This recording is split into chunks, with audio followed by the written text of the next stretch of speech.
Good evening, demons. Ugh. Okay, we're gonna hang out here for a bit, before we start the story. Jeanette Prima, thank you so much for the follow.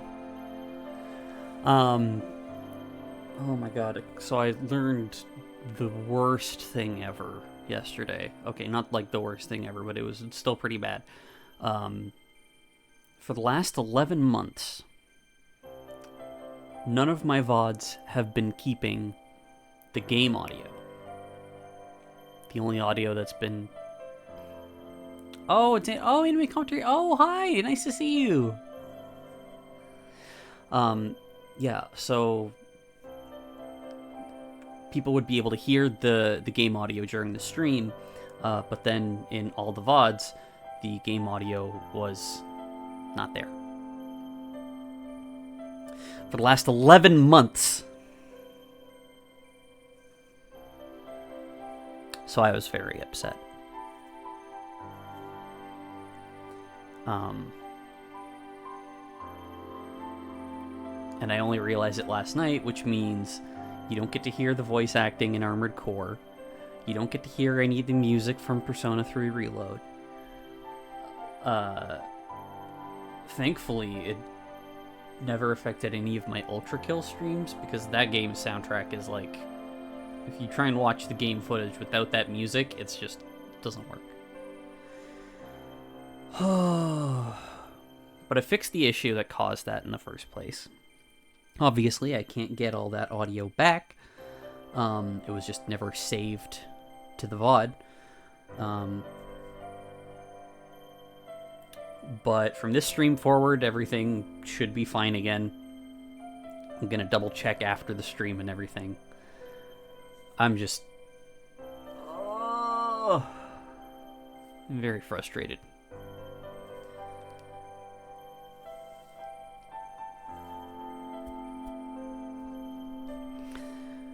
Okay, and then, but onto actual good stuff.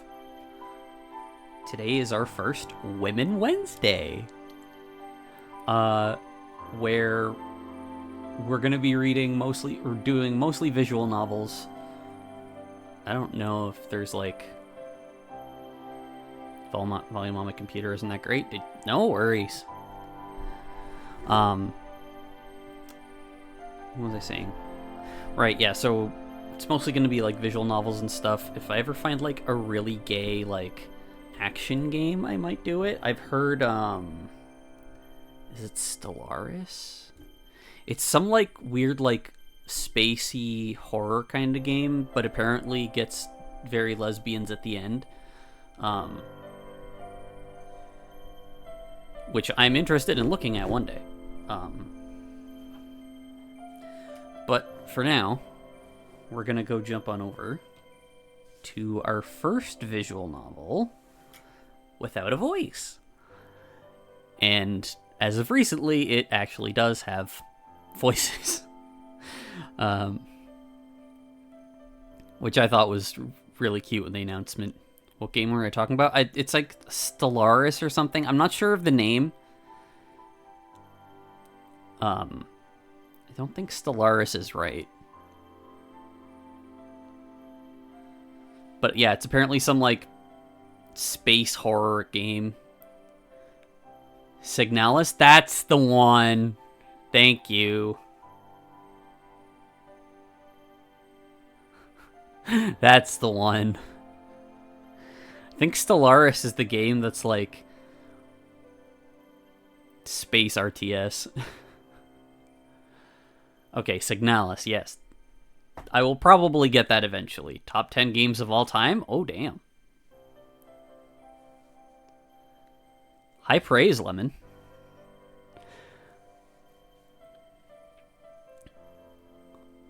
That kind of threw me off.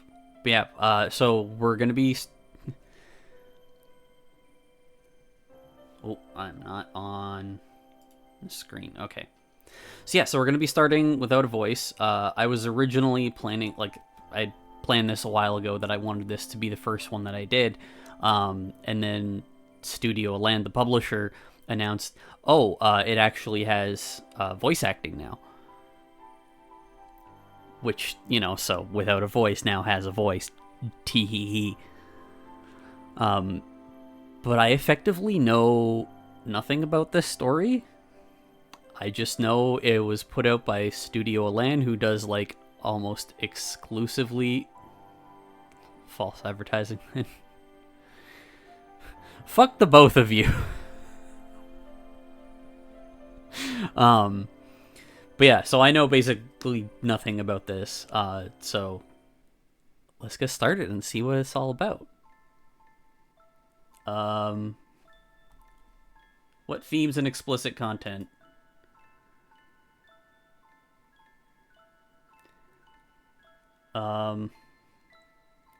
Violence, graphic depictions of death and gore, homophobia, implied incestuous themes, codependency. Those are explicit themes. Yes, they are. That's fine. I thought it was like, there's lewd stuff in this. Cruel destiny has thee within her grasp. I thought it was like, just like, there are 18 plus scenes in this game, and I was like, damn it, I don't want that. Thou may endeavor bravely, dear, to change thy path. But fate cares not which twisted road you choose to take. Your dance atop her palm, with airy choice you make. Day 1. Is this gonna be like horror-ish? If I was gonna do a horror-themed VN, I've got another one that's actually really good, but I hadn't done this one before, so I wanted to do this one first for stream. It was a morning like any other. The tragedy soon to unfold would affect so few people that time would swiftly forget it. For those involved, however, that morning was a maelstrom, drawing them each in closer and closer still. It all began innocently enough, with a certain exiled princess in a terrible predicament. Oh dear, run out of firewood. Only I'd noticed yesterday. Okay, so this is one of our two main girls. Her name's Cassidy. I wasn't expecting the full, front profile. Just with some of the other things I've seen from Studio Land, but this is something they just published. They didn't create this one, so I gotta remember to keep my expectations in check. This has caught me quite unawares. The ex-princess in question was named Cassidy, and she was the eldest child of the Kingdom of Varamir. What's that you say? You've never heard of Varamir? One shouldn't be surprised. This all happened long before the universe summoned you into existence. The next shipment isn't due for a little while yet. But I cannot wait. I won't be able to cook or do laundry without a fire. So long had the princess been living in this cottage alone that she'd taken to talking to herself, just to feel less lonely. Fucking same. Part of the reason I decided to be a streamer, it's like, if I'm gonna talk and shit while I'm playing games, I might as well have people watching me do it. Determined to gather some wood before sundown, Cassidy grabbed a hatchet and some linen and then quitted the place.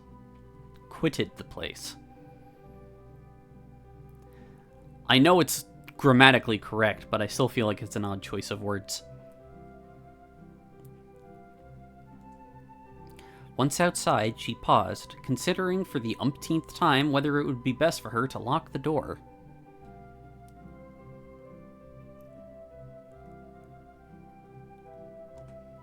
No one will come in anyway. My brother's agents never enter. No one else travels this deep into the wood. And now she's gonna regret that. Convincing herself so, Cassidy turned away and headed to the forest to begin her mission. Unfortunately, her determination and willpower were short-lived. As I thought. Firewood isn't just lying on the ground just waiting to be picked up. Most of the time it is, because it's like dead shit that's fallen or been broken off trees by animals and stuff. Though she'd brought the hatchet, she foolishly hoped she wouldn't have to use it. Faced with so many different types of trees, most of them quite large, she was unsure how to proceed. Now that I think about it, how much firewood do I usually use at once? Oh, the more I try to remember, the more addled I get. How do you proceed? Attack. Perhaps I'll just subsist on fruits and fungus until the next crate arrives. A timely stomach growl quickly put a stop to such plans. Mood. I just ate and I'm still hungry. Cassidy let out a sigh. For now, then, I shall return to my favorite place. It always brings me peace. That place holds some magic I've always felt. I'm sure I shall be able to think of something once I'm there. Her spirit restored, Cassidy hefted her linen satchel a little higher. It was not long until she would be comfortable again, she thought. Why, you're as radiant as ever. There were many views to take pleasure in this forest, but this one in particular always brought her delight. Though she had lived here now for some seasons, the tree before her seemed never to change. I don't know much about wisteria. Are they meant to stay in bloom year-round? I don't believe so. I'm not, too knowledgeable about plants and stuff, but I'm pretty sure wisteria doesn't... I mean, this is probably a fantasy thing, so I probably should shut up. Perhaps the winters here are mild. Wisteria shall wither not when flakes of winter fall. Yet all must someday perish, while heeding nature's call. Brutal. But nature wields not power or us all. A clear wind chime voice caught Cassidy's attention. Cassidy's heart stuck in her throat as she followed the sound and caught the sight of the woman sitting there. Whoa, I'm gonna slap you. She had never before seen a woman so breathtakingly beautiful. My apologies for interrupting your poem, madam. It was only a couplet. You did not interrupt, so much as improve it. Oh? Then all the better. But it is not safe to be so deep in the wood. Tarry not. I live here. It is quite safe, I assure you. I dare say I have lived here much longer than you have. Yeah, I'm gonna say she's like a forest spirit or something, and is a bajillion years old. No harm has ever come to me in these woods. Perhaps our experiences merely differ. Certainly. I concede your point. Cassidy paused a long while, unsure of how to carry the conversation. God, ain't that a fucking mood. I can't carry a conversation with anyone face to face, ever. How strange. I used to make small talk with all the courtiers as if nothing. Has time truly affected me so? Yes, being away from people can fuck up your social skills very quickly. You say you live here? I do. I have never seen you. I'm quite sure of it. I would remember someone like you. Whereabouts do you live? If you don't mind my asking. So like a dryad? Could be a dryad. Not necessarily that specifically, though. Hardly a stone's throw from where we now stand.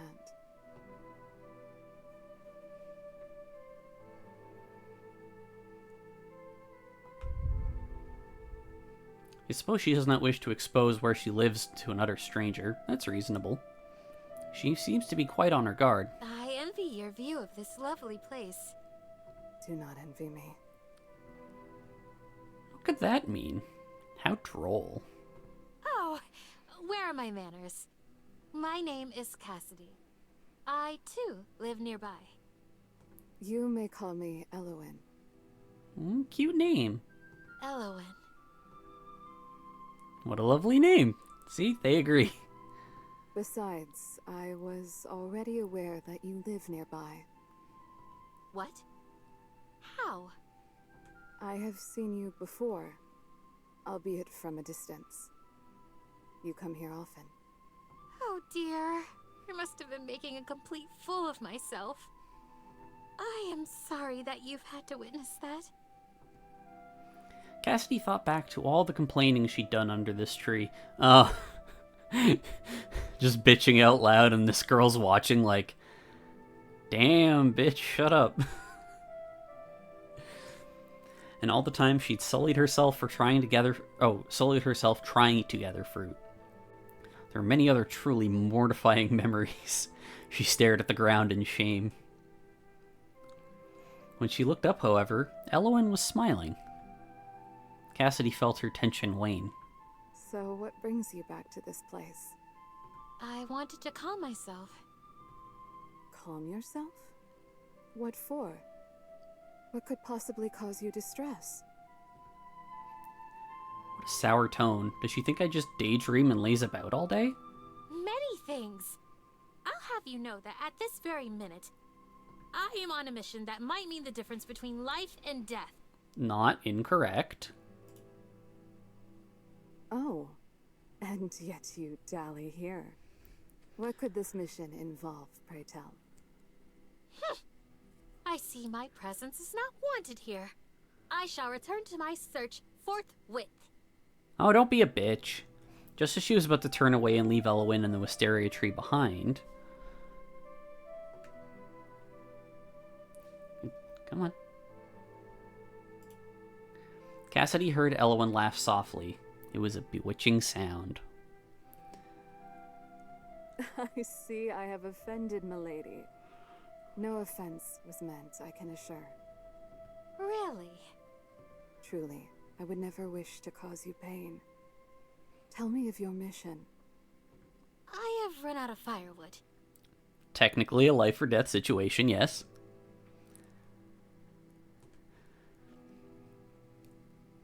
Allow me to be of service.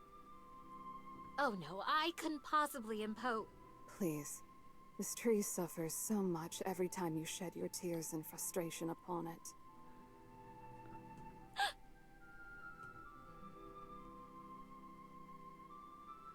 Yet despite her abrasive words, Elowen was tirelessly helpful.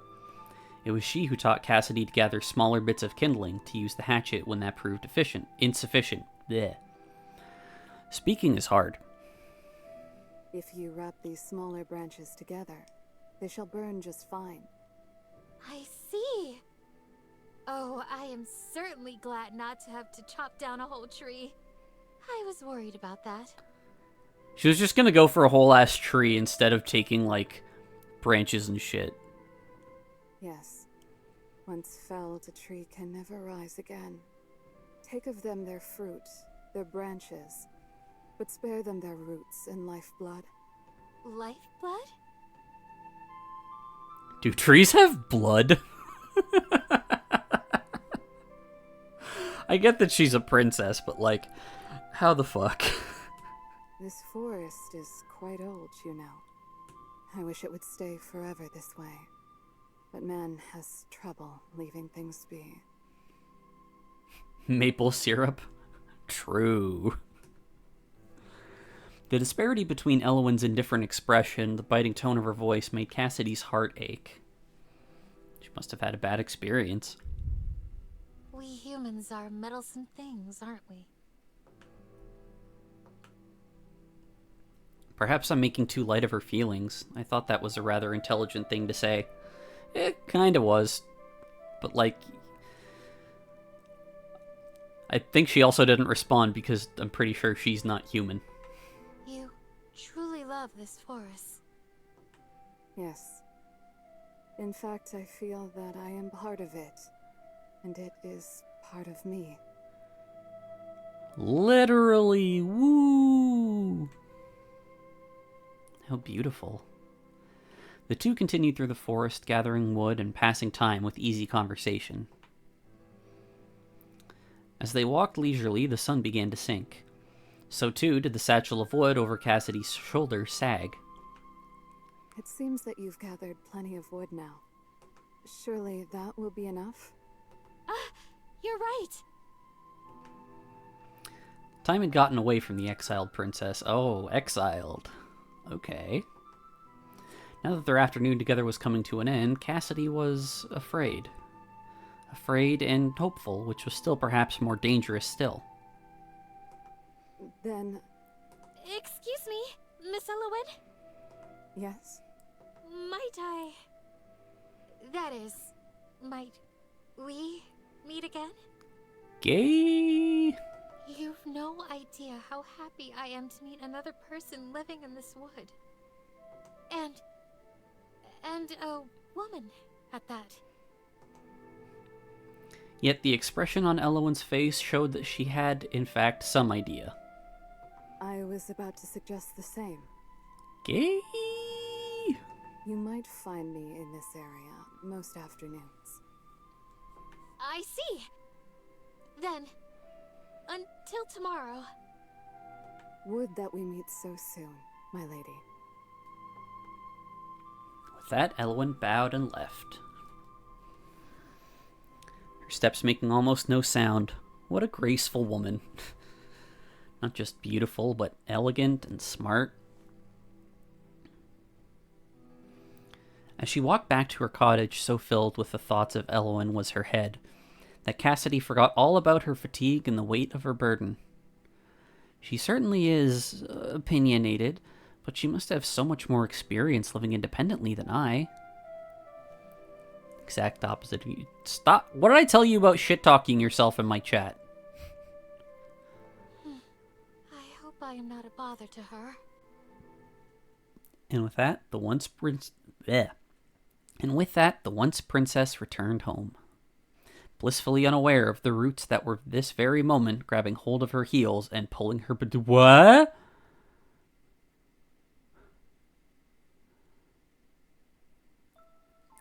Is that a fucking metaphor? Said a fool repeats his days, changing not but expecting change.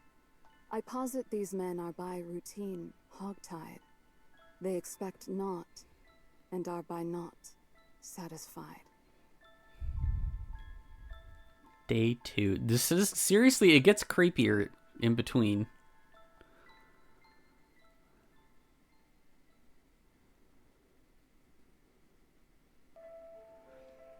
There is a sort of melancholy one feels when closing a book for the final time. True.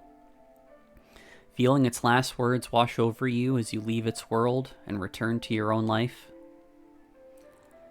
It was an ennui that Cassidy had grown used to. In her former life, she had received the best education that money and bribery might buy. Now that bright mind was left to languish, fed by nothing more than a single new book each fortnight. By now, Cassidy was in the habit of reading very slowly indeed.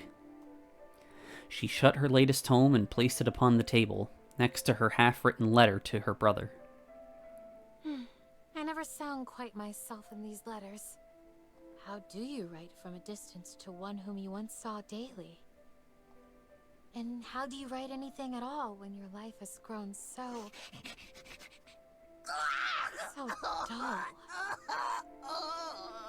This smell is the most bad thing that ever bad in it. I'm making all of those bit redeems so that people have to pay to do that at least.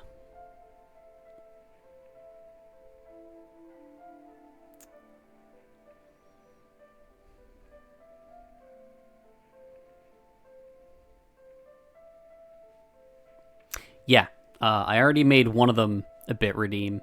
I forgot to do the others that I had set up there.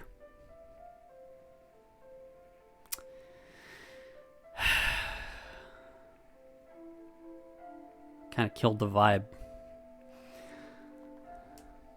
She decided to pen a few more sentences on how moved she felt after reading the book and how profoundly distressed she was by the ending of it. Family is important, but so too is recognizing the value of what you have before it's too late. If only the king had realized what a wonderful daughter he had.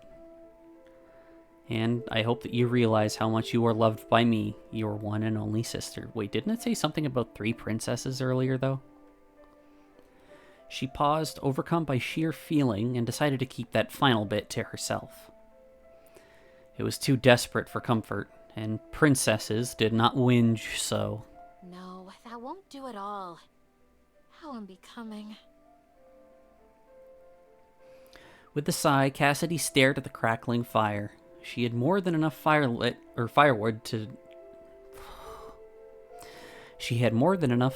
now to last until her next shipment of it. The sight reminded her of Elowen. I wonder what Elowen is doing at this very moment. She could not fathom. The day-to-day life of such a mysterious personage was utterly beyond her imagination. Her curiosity so engaged, it was now impossible to ignore. And so, the fair Cassidy resolved herself to take a walk and casually seek the other woman out. When you're alone and you're just like, where's the other fucking single person here? Someone talk to me. Perhaps I'll even stumble across where she lives today. Wouldn't it be exciting to surprise her at her home? No, that would be weird. How would you feel if someone randomly showed up at your door when you're not expecting anyone? Thinking nothing at all of how inconvenient or how overly forward and impertinent it might be, she departed immediately. Once outside, Cassidy took in a deep lungful of crisp forest air. How lovely it is today. Hardly a cloud in the sky. She took measured steps into the forest, constantly scanning the area around her, on the lookout for this elusive domicile. Well, you're already in it. Might Elowen live in a cottage like mine? She's so elegant. I cannot imagine her doing housework. Trust me, she doesn't. Then again, I could hardly imagine myself doing housework not so long ago, too. Oh, oh my god. It's the way it's written is throwing me off. Like, it is well written, and the way they do it is appropriate for what appears to be the time setting. But I'm not used to reading stuff like that. I haven't for a while now.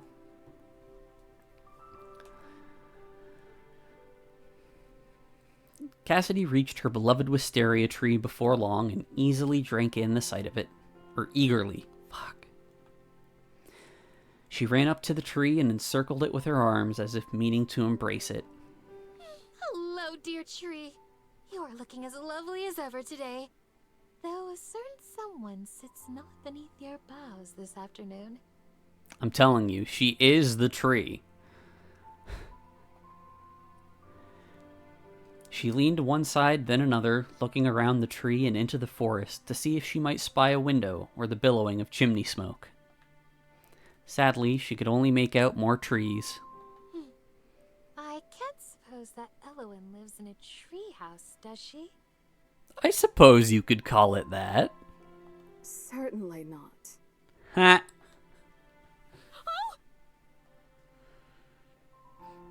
Startled, Cassidy jumped, her foot catching unhappily on one of the tree's roots, sending her flailing forward.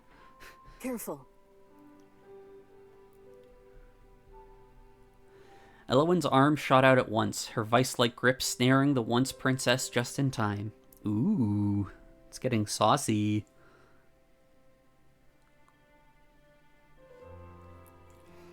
Elowen's touch was so cold, yet her movements decisive. Cassidy's heart raced. Was she truly worried for me? It took Cassidy several moments to regain her composure. Elowen, too, looked a bit shaken. Thank goodness you arrived when you did. Though, truth be told, if you hadn't startled me so, I would not have fallen.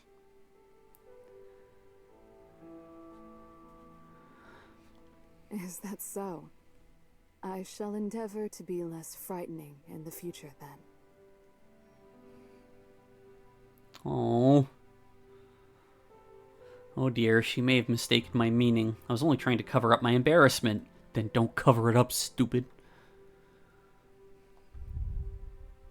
I don't understand what you mean. I certainly don't think you're frightening. Oh. Your earlier words seem to suggest otherwise. I was merely... Oh, never mind. How confusing you are. Yeah, welcome to people. Still, how curious it is for us to be meeting here again. You come here often. I live nearby. What is curious about it? I'm merely saying that it is serendipitous. It must be fate. Fate has nothing to do with it, I assure you. But it's so much more romantic to think of it as fate. I can think of nothing less romantic than fate. Ah, I see how this is gonna go now. Perhaps this is something not yet possible for you to understand. Don't speak as though you're much older and wiser than me. That's... She is, though. How old are you, anyway? How old do you think? Cassidy stared at Elowen, gazing deeply into her eyes as if she might find another woman's secrets there. Older than I first thought, perhaps. A wise answer. Elowen tipped her head slightly, the motion seeming to indicate a desire to walk on. Cassidy was only too happy to comply.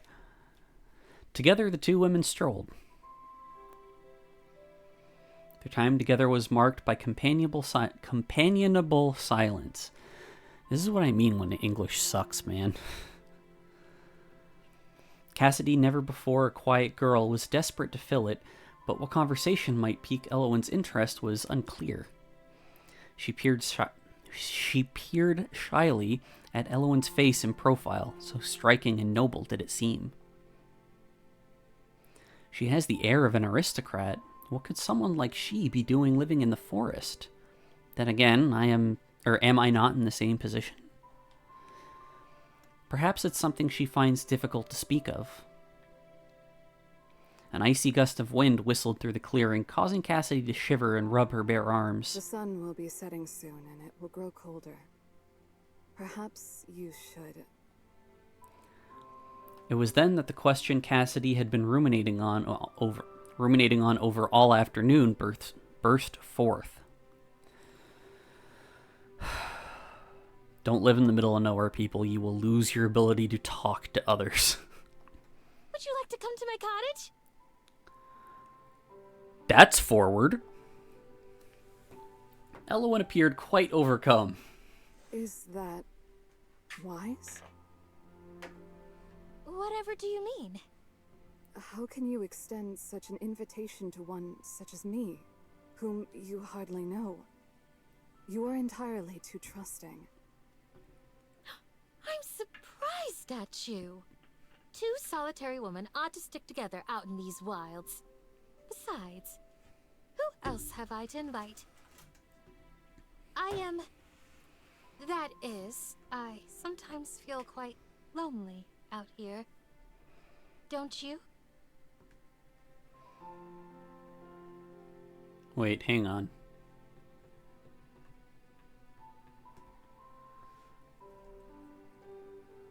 Oh, okay. Her text box popped up for a second for like a single frame. And I thought I might have skipped something by accident. Elowen turned her head slightly and gazed into the forest behind them as if peering at something only she could see. Loneliness, then. I see. Very well. I will take you up on your offer. Though puzzled by Elowen's hesitation, Cassidy was overjoyed that her invitation had been accepted. There was a spring in her step as she led the other woman to her home. Damn. It was only in front of the cottage that Cassidy suddenly understood what an impetuous thing it was that she was doing. Is the house clean enough? She could not seem to recall when she had last swept or aired out her bedding. Is this where you live? Yes. It's charming. Oh, thank you. I wish I could take more credit for that. The house was here long before I arrived. Even the furniture is not truly my own. Still, it suits you. Thank you. Bolstered by Elowen's reaction, Cassidy finally gained the courage to follow through. She opened the door wide, gesturing for the other woman to enter. As Elowen did so, with her usual slow, measured steps, Cassidy could not help but notice the other woman's feet clearly visible in the slippers she wore. Her toes are curled. How odd.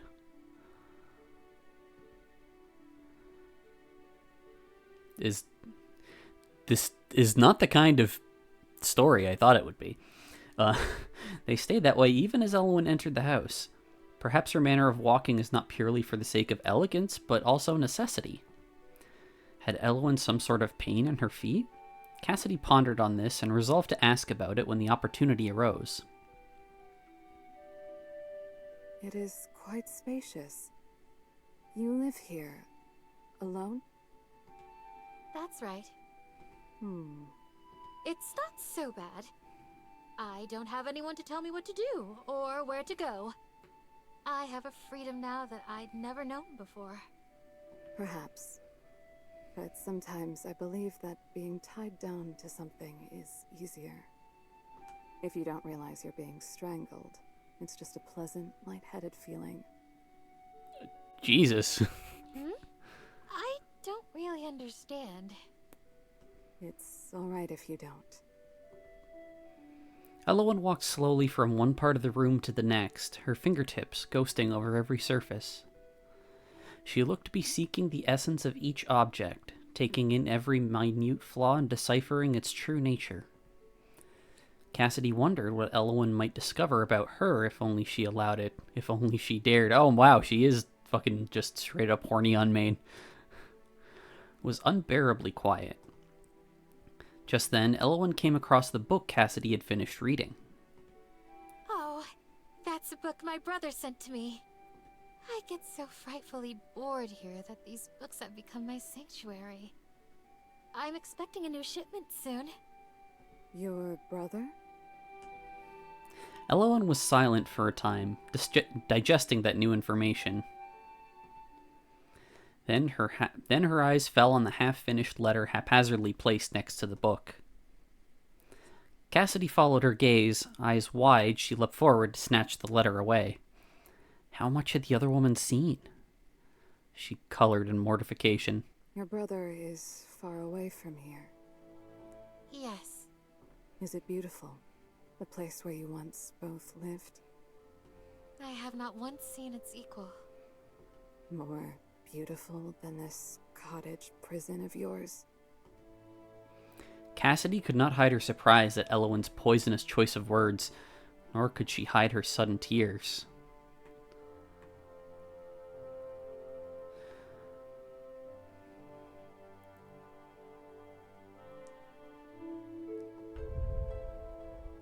She dried her eyes delicately, but with determination. Now was not the time for tears. Things are complicated. It's not as clear-cut as you seem to believe. Undoubtedly. The affairs of men oft are. However, all that I need to know is that he is there, and you are here.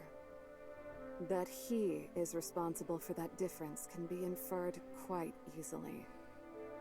You are a fast reader to be able to jump to such conclusions so swiftly. I am not unhappy here, Elowen. Can you say that, truly? With an unclouded heart?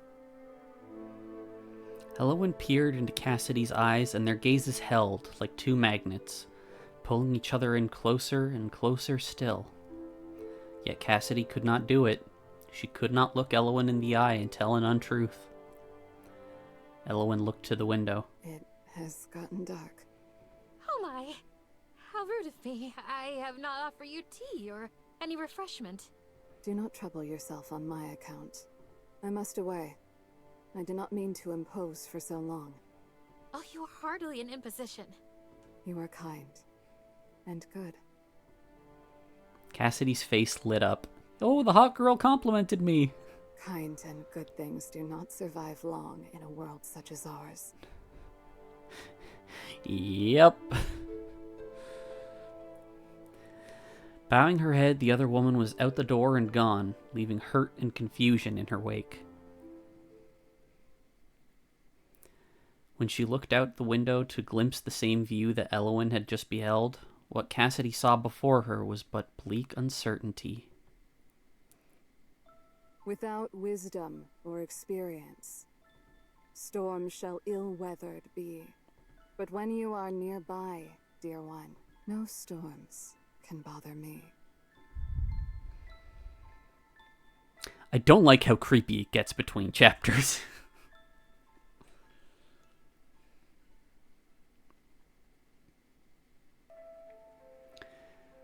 The exiled princess paused on the very first line of her letter. Is that too familiar? Will he dislike it? The brother of her memory was a kind boy, but rather stiff, and particularly mindful of decorum. Following the events of the previous evening, Cassidy felt compelled to rewrite her half-finished letter. Not that he would fucking care. Not that he'll care either way. I'm sure he's too busy to even read my letters through. Still, I want him to know how I spend my days. I feel less alone when I read his letters, and if mine can ease his spirits, then it's a worthwhile endeavor. Somehow, even after rewriting the letter, Cassidy was not confident about its contents. Is this interesting enough? She had not talked much of Elowen, not wanting to confuse her brother with tell of a woman he had never met. In fact, upon a quick reread, she realized she had not mentioned Elowen in her letter at all. It's better this way, I think. When Cassidy looked out the window, she realized the sun had started to set. Oh dear. Was I revising for so long? Silly me. She folded up her paper and placed it in an envelope, sealing it with the royal wax seal she was given. She stood and stretched her arms above her head. I have hardly moved all day. That is no good. Fucking same. Cassidy walked to the front of the cottage, where she normally left her letters halfway beneath the door for an agent to collect. She had just stuffed her letter under the door when... Princess? Oh, shit. Cassidy's blood ran cold for just a moment. Yet she soon realized who was addressing her and relaxed. You surprised me, Elowen. Wait, she never told... Oh, wait, she would have seen it in the letter that she's a princess. She spoke to the other woman through the half-opened window at the front of the cottage. I am no princess, you know. Is that so? You seem like one to me. Cassidy was not sure how to respond to that sentiment. Have I casually let slip that I was a princess? I did not realize that I still behaved in the manner of one. I mean, if it's driven into you from when you're a kid, it's probably not gonna stop. Lifelong habits cannot so soon be discarded, it seems. See? There is an envelope under the door. Oh, yes. Do leave it there. It's outgoing. Outgoing? Elowen paused for a long while, but said no more on the subject. May I come in? Oh, of course. I'm so sorry. I should have invited you sooner. I was so taken aback, you see. I did not mean to surprise you so. It's all right. A happy surprise. I am so glad to see you. She opened the door and ushered Elowen inside. This time, Cassidy did not forget her manners. She quickly flew into the kitchen to make her guests some tea and pulled out the crackers she'd set aside for just such an occasion. I imagine if, her brother ever visited. Elowen politely sipped the tea but did not touch the crackers. I suppose she has already eaten. That'd be, the logical thing to think. There is a healthy glow to Elowen's face. I suppose she has already eaten. She strikes me as the type who would only worry about her figure. Wait, really? And it is so late in the day already. Yes, I'm sure she has already supped and can eat no more. Cassidy endeavored not to take offense, and instead greedily partook of the crackers herself. The two women talked pleasantries for some time, though it became rather apparent that Elowen's attention lay elsewhere. Is everything quite all right? Why do you ask? You seem somewhat reserved. That is more than usual. Is she biting her fucking lip? She's biting her lip and like giving the look. Oh my god. That letter. Hmm? You said it was outgoing. Is that the letter you wrote your brother? Oh, yes. If I leave the letters there, someone will come collect it. Someone? How can that be? You do not go into town to have your mail delivered? She was at a loss as to how to explain. Cassidy herself knew that her situation was extraordinary. You see, though I live alone, I am well taken care of. My brother provides everything. Every fortnight or so, his agents deliver food and supplies to me. Someone is around to collect my outgoing letters once or twice a day. I only ever send my brother letters, of course. I was not wrong when I said this place was like a jail. Why do you live here alone, when he clearly has enough resources to take care of you? 'Cause it is a jail. Cassidy shifted uncomfortably in her seat. Elowen's eyes seemed not to look at her so much as bore into her soul. Cassidy felt judged and deemed unworthy, though she had not yet responded to Elowen's inquiry. No matter how she phrased it in her head, it sounded awful. I am here for my own safety. She took a deep breath. When you called me Princess earlier, you were not far off the mark. I once was a princess, though I am no longer. After my father, the king's death, I was to inherit the throne. But our barons in Parliament voted no confidence. Worse, I was then handed trumped-up charges of treason. I very well could have been executed. Instead, my younger brother intervened on my behalf. So, you are... Alive. An exile, but alive. Jesus. The former princess surprised herself at the depths of her own feelings, at the desperation with which she tried to convince especially herself that this was for the best. How can you be so positive? What? You speak so fondly of your brother, when he is the one who exiled you, who left you here to rot in isolation. It was that or get killed. It's not like that, Elowen. What part of what I said is false? Tell me. It's not that simple. It is not Alexander's fault. She found herself repeating her thoughts on the matter mechanically, things she only half believed. She had said all these things before. It seemed she no more believed them now. As a result of your dear Alexander's intervention, you were exiled, were you not? Who's to say he was not responsible for the unfavorable vote in the first place? Yeah, that sounds about right. Why would he do that? What would he have to gain? The throne. Yeah, Elowen's just like, really? You're really asking that question? I know that it seems unfair, but I have come to terms with it. Matters of court are never black and white. I am lucky to have left the castle with my life. I've previously stated my belief that you are kind and good.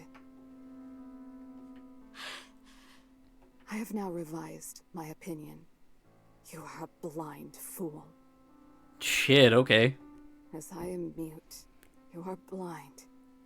Altogether too blind to the selfish ways of the world. As she is mute. So she can see and accept the problems, but she can't say anything about them. What is your meaning? It is nothing. Believe in your brother all you wish, but you cannot deny that there is a truth to what I've said.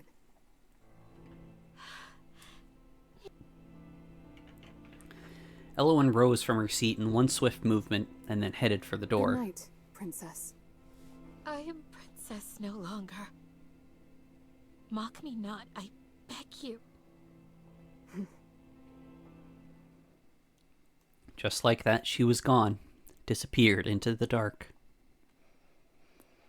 Cassidy wrapped her arms around her torso, hugging herself for comfort in the wake of Elowen's sudden, indignant anger. Feeling comfort none, the former princess squeezed her eyes shut. Oh, Elowen, why?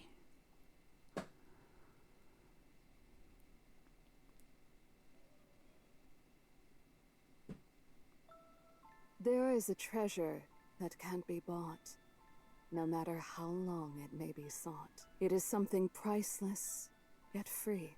I speak, of course, of an apology.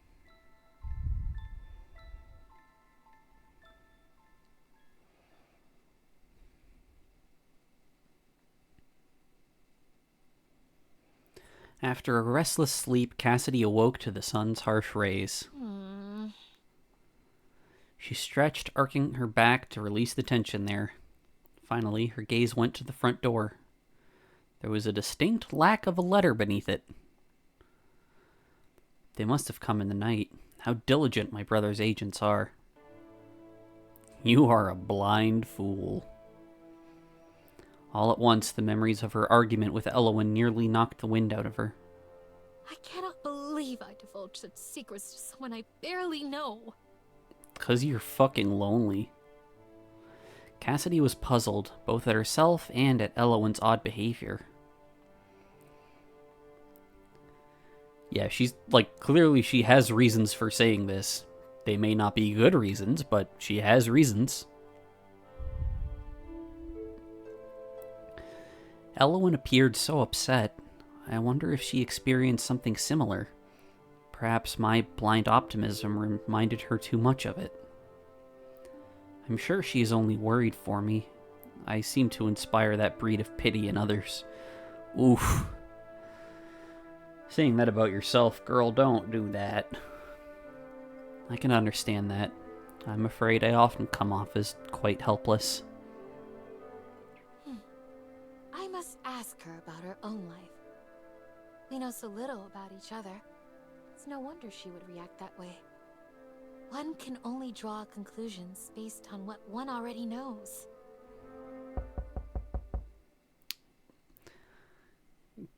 There's your chance.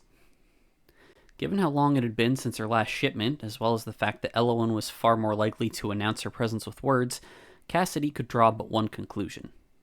Oh, I'm wrong. She waited nearly 10 minutes before opening the door. It was protocol. She knew not who her brother sent, and it was unclear whether they knew whom they were delivering to. The royal family of Varamir had a distinctive look to them. It would not do for too many people to know who she was, or that a former princess dwelled here. When she finally allowed herself to open the door, she found a large wooden crate, not unlike the previous ones. Sitting atop the crate's contents was a sealed envelope.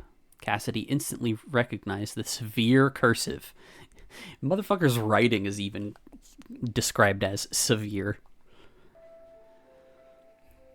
To my sister, I am glad to hear that you are adjusting well to life at the cottage. Doubtless there are many things that challenge you, given your former life, but we all must make the best of things. I know that you have too much time on your hands, so I have been sure to enclose more books for you to read. You may one day be called upon to marry well for the advantage of king and country. As such, it is of the utmost importance that you keep your mind sharp and your hands unidle. Fuck this guy. The last part seemed to have been written later, as the script looks slightly different. I think of you often. I worry about you more often still. Be safe in the forest and keep to yourself, though I know that is difficult for you. Please await my next letter. I remain your loyal brother.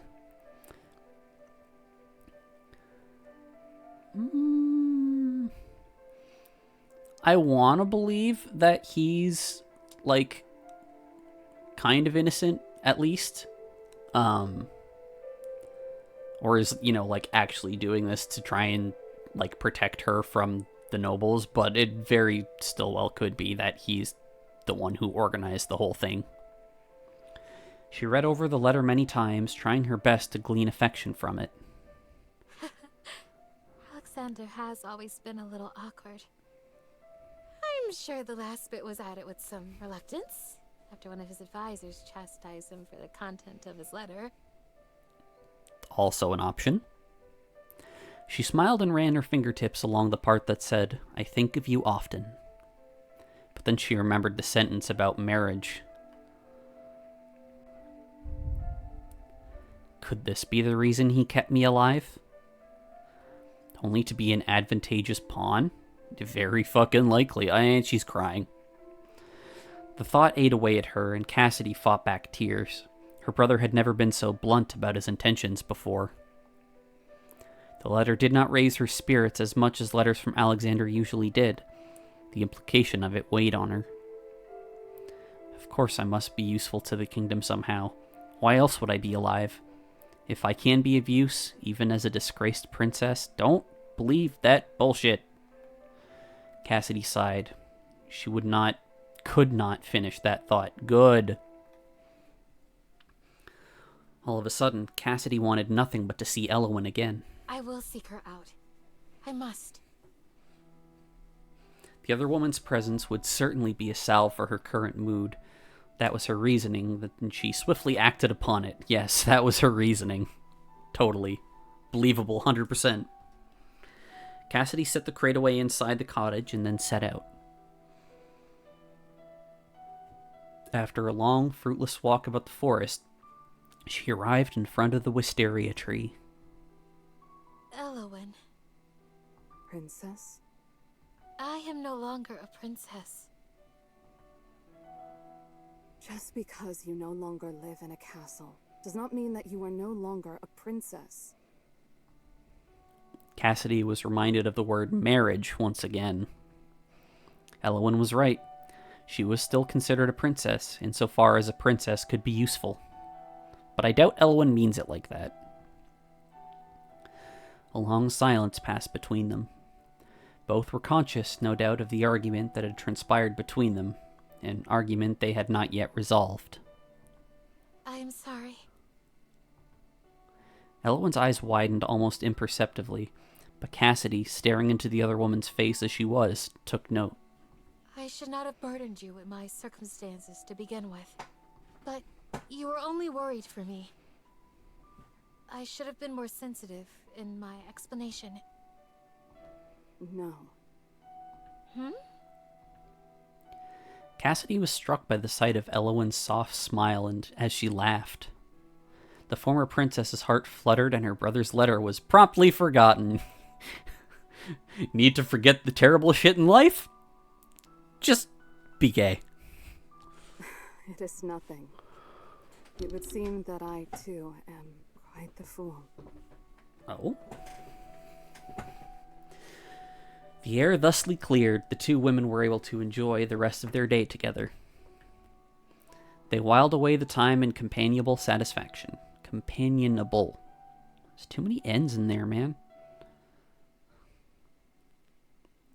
That night, Cassidy drifted off to sleep with a full heart. The strings of love are oft unseen. Though wrapped around you, they may be. When tied fast, none can come between, nor challenge humble fate's decree.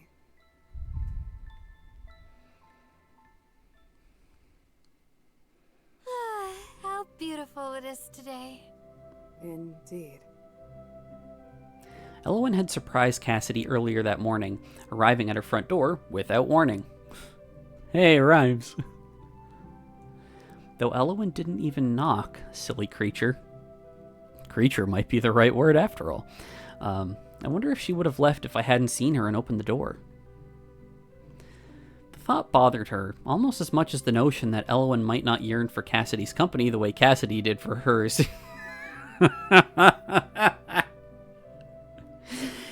Oh. Yeah, Cassidy is 100% just useless lesbian. After some time spent lingering, both paralyzed by indecision, they decided to go on a leisurely nature walk. For the next few hours, they strolled through the forest together, stopping here and there to pick berries or mushrooms. That one is poisonous. Do not touch it. Right. Cassidy drew her hand back in mortified alarm. It would not do for your lovely skin to be marred by poisonous spores. Hey, she is totally gay. Cassidy hazarded a glance towards the other woman's face, but Elowen looked as unflappable as ever. Poisonous? I mean, I'm not gonna fucking say no. It's just like, fuck you, it's totally not poisonous. Eat. But, how do you know so much? You know so much about the flora and fauna here. However did you learn it all? I have lived here many years. In that time, I have witnessed many interesting things. I have learned much, letting the people who pass through educate me. However, it's been a solitary life. I have seen much, but experienced little. Elowen. I have long felt like someone on the outside, looking in on a world I could never touch. There was a melancholy in Elowen's countenance that Cassidy had not yet seen, nor even thought the woman capable of. The Elowen she knew was dignified, taking such charge of her emotions that none ever showed. I have not known her long, of course. Perhaps it was merely how she comports herself around those of little acquaintance. What made you decide to reach out to me? Reach out? That is... She thought back to their first meeting, the way her own heart had leapt at the sight of Elowen. And Elowen had known all about her, and apparently been watching her for some time. You didn't have to be sitting under the tree that day. You could have continued watching me from afar. But you found me. You spoke to me. And I'm so glad she did. But I fear she might call me silly if I say such a thing. I thought you delicately beautiful.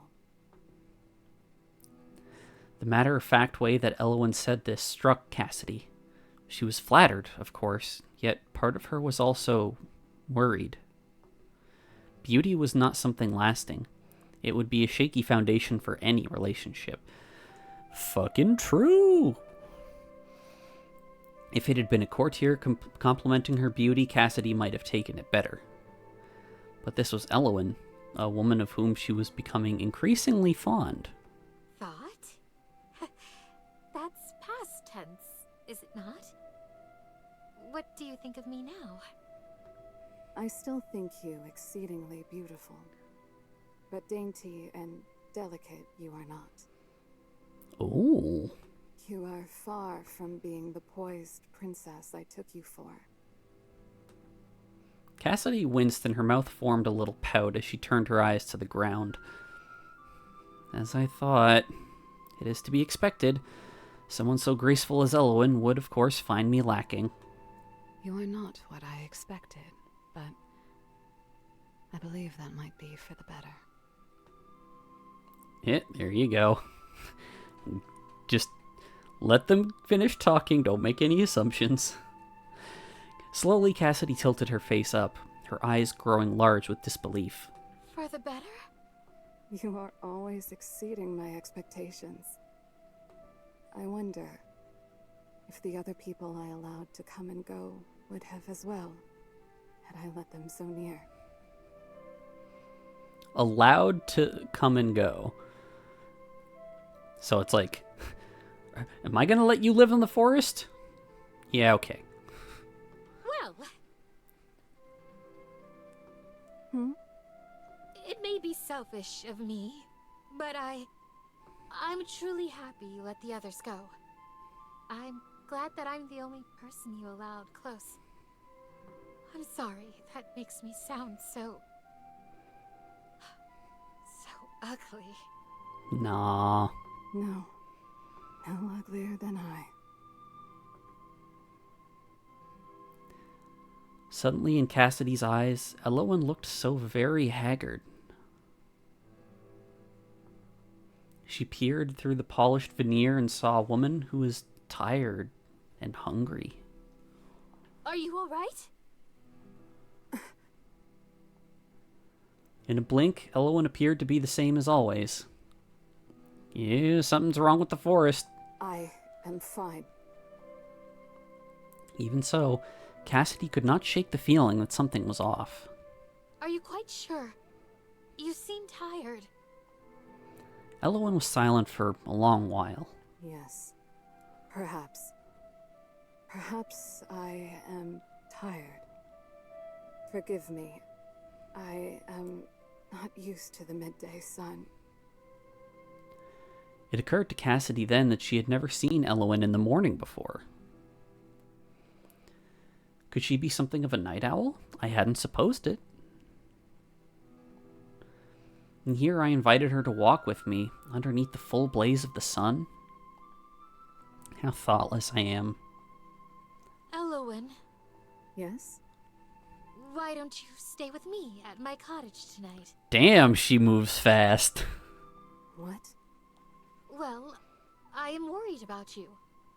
And it can't be easy, being a woman and living alone. She knew this best of all. I would be much more at ease if you would come with me tonight.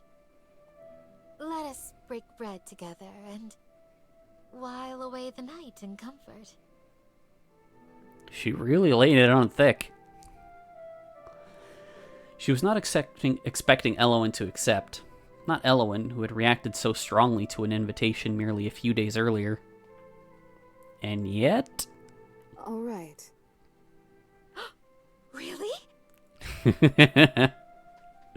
it be better if I returned to my home? No. I was just worried that you would not accept. Just had dinner. How's the VN? Cassidy is a useless lesbian.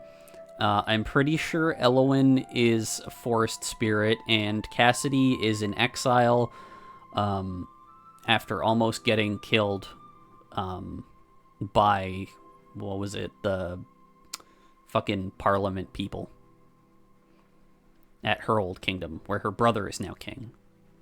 I realize that's not very dainty to be so forward.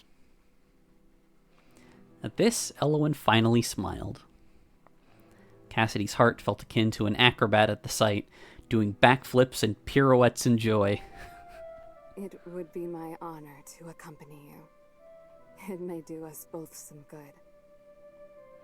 As ever, Cassidy was far too excited to hear the latter. Looking forward to a night with her new favorite person, she had already changed course and started along the path home.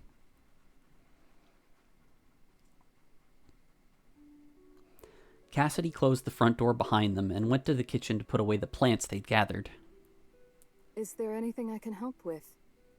Oh, leave it to me. Just have a seat and rest. You really do look tired. All right. While she put her affairs in order in the kitchen, Cassidy couldn't help but think back to the things Elowen had said. She said she likes me the way that I am. That's so kind. She felt a deep sense of warmth and satisfaction, the likes of which she had not felt in a long time. Cassidy returned to the living room a short while later, 2 cups of tea in hand. Oh! She found Elowen asleep, slumped on the divan. I think that's how you say that. Yeah, girl just passed out. Poor thing, she must have been exhausted. There was a loose strand of hair in front of Elowen's face. Cassidy reached down and tucked it behind her ear. As you know, you gotta have that scene and everything. She looks so innocent when she's asleep. Chuckling to herself, Cassidy let Elowen rest and passed some quiet time reading by the other woman's side. Night soon fell and the pair supped together. Oh, okay, she woke her up for dinner. Elowen doesn't eat very much. No wonder she's so thin. Oh, stop worrying about that. Elowen, unaware of being observed so directly, delicately sipped a glass of water. Are you full? I am satisfied. Oh, you eat so little. I'm worried for your health. I eat enough. I do not like doing anything in excess. Valid. Because once you've had excess, everything else tastes bland. I see. Her tone left no room for argument. It's just like, no. End. After dinner, Cassidy cleared the plates and things away and began to get the room ready for sleep. The cottage was not large. Her parlor had to double as her bedroom out of necessity. EP time. It was all well and good for a single person, but now that another had been added, Cassidy became acutely aware of the lack of space. There's only one bed. I do not mind sleeping on the divan. I already did earlier. Once again, I'm sorry that I didn't wake you up. You just looked so at peace. I could not bear to wake you. I'm embarrassed to have allowed you to see me in such a state. I only fear... No, it is nothing. I will gladly sleep on the divan or the ground. I am not choosy. Girl, no. Oh, that won't do at all. You're a guest. Cassidy gulped. Truth be told, she had one other, much more preferable arrangement in mind. You don't say. We could share the bed. There's room enough for two.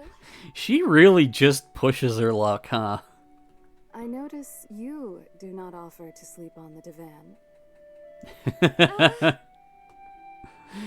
Struck by her own lack of graciousness, Cassidy bit her lip, cowed into silence. I am only teasing. If you do not mind being so snug, I will be happy to share the space with you. Nothing would please me more than to be close to you. When your brain says the thing out loud that you didn't mean to say out loud. I mean... Yes! Wonderful! I shall fetch another pillow then. Just... so relatable. She flew out of the room to retrieve a spare pillow from the closet, face burning with embarrassment. Oh, Do you have enough space? You're not too cramped. they're really cute. I am fine. Truth be told, I do not mind the proximity. There was a faraway look in Elowen's eyes. I'd been alone for so long. Until you came. How did you come to live here in the forest? Where is your family?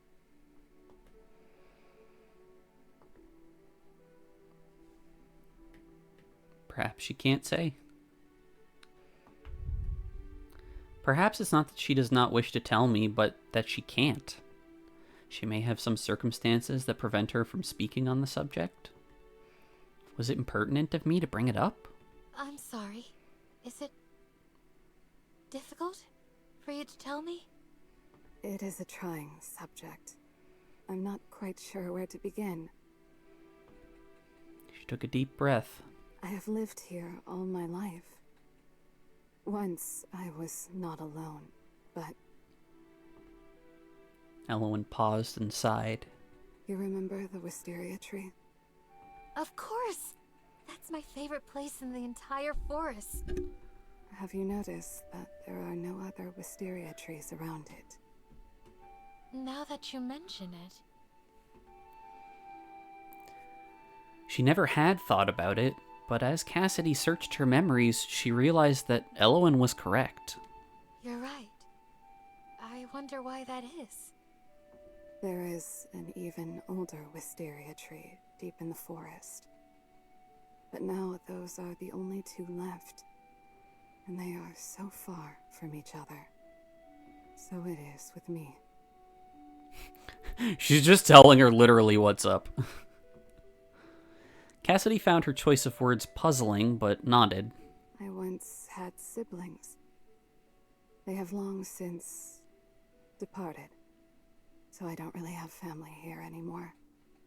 Others have come and gone, as I said, but I could not relate to them. I watched them from afar without entering their lives, and did not mourn them when they left mine. And so, the years went by. You'll never be alone again. Aww.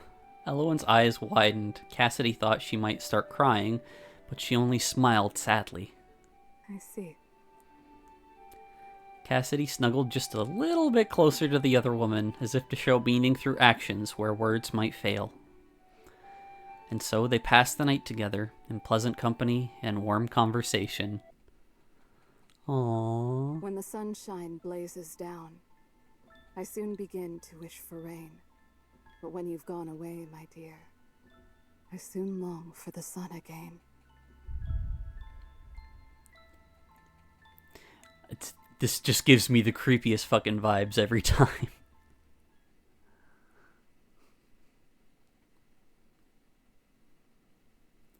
Cassidy awoke alone with a cold space beside her. Again, she's gone in the morning. What could she be doing so early? It's highly suspect. She could no longer ignore the gnawing feeling of dread. Perhaps she would ask Elowen upon their next meeting.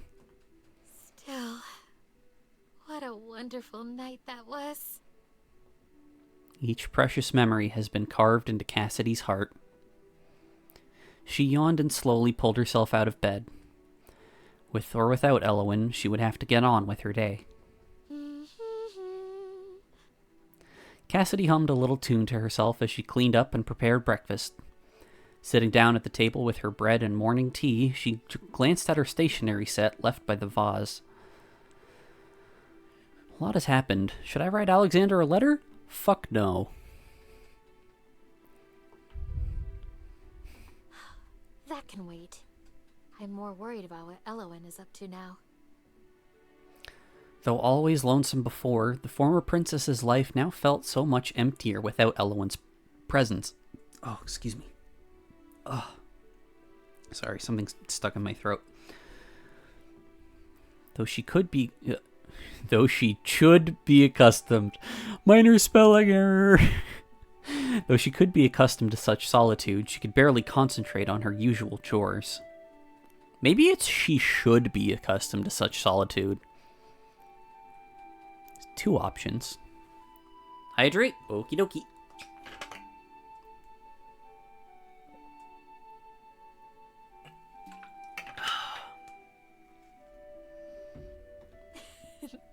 To think that a few days could change a person so. In a lull in her activities, Cassidy's gaze went to the window. Deep in the forest, her beloved wisteria tree stood. She could see it so clearly in her mind's eye. Elowen is like that tree because she is the tree! Elowen is very much like that tree. She said as much herself. So beautiful and haunting. And alone. The other woman's words from the night before weighed heavily on Cassidy. She passed the rest of the day peacefully, but with a sense of unease.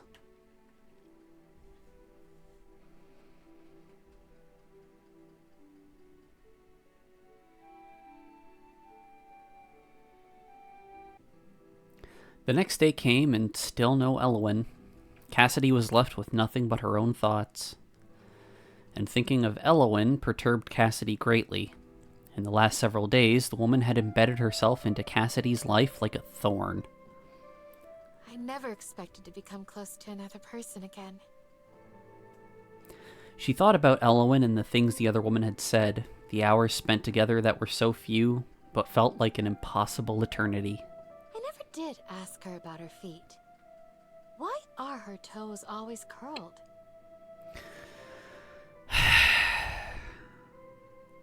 Main character got a fucking foot fetish, huh? Despite how she looks, she must be much older than me. She has a proper way of speaking, and always says she's lived in the forest a long time. And with the intricacy of her clothing, and her manners. Something did not quite add up. Elowen did not seem to like people much. Certainly it did not seem her presence in the wood, despite how long it had been, was known to many. Alexander most probably would not have sent me here if it was known that a beautiful woman was living alone in this very wood. Where did Elowen come from? Why was she alone? She still had no satisfactory answer. Unearthly, here we go. Cassidy suddenly realized that all of the things she knew about Elowen pointed towards something potentially horrible? It could be a ghost, yeah, true. She'd been so overcome by the woman's peculiar charm and beautiful looks that she had overlooked something. Cassidy shook her head. Perhaps she was jumping to conclusions too quickly. I must be a little lonely, that's all. I haven't seen her since that night. She can be blunt, perhaps. But I believe she means well. Blunt? What? Blunts? Maybe after stream. I cared deeply for her. Weed! She...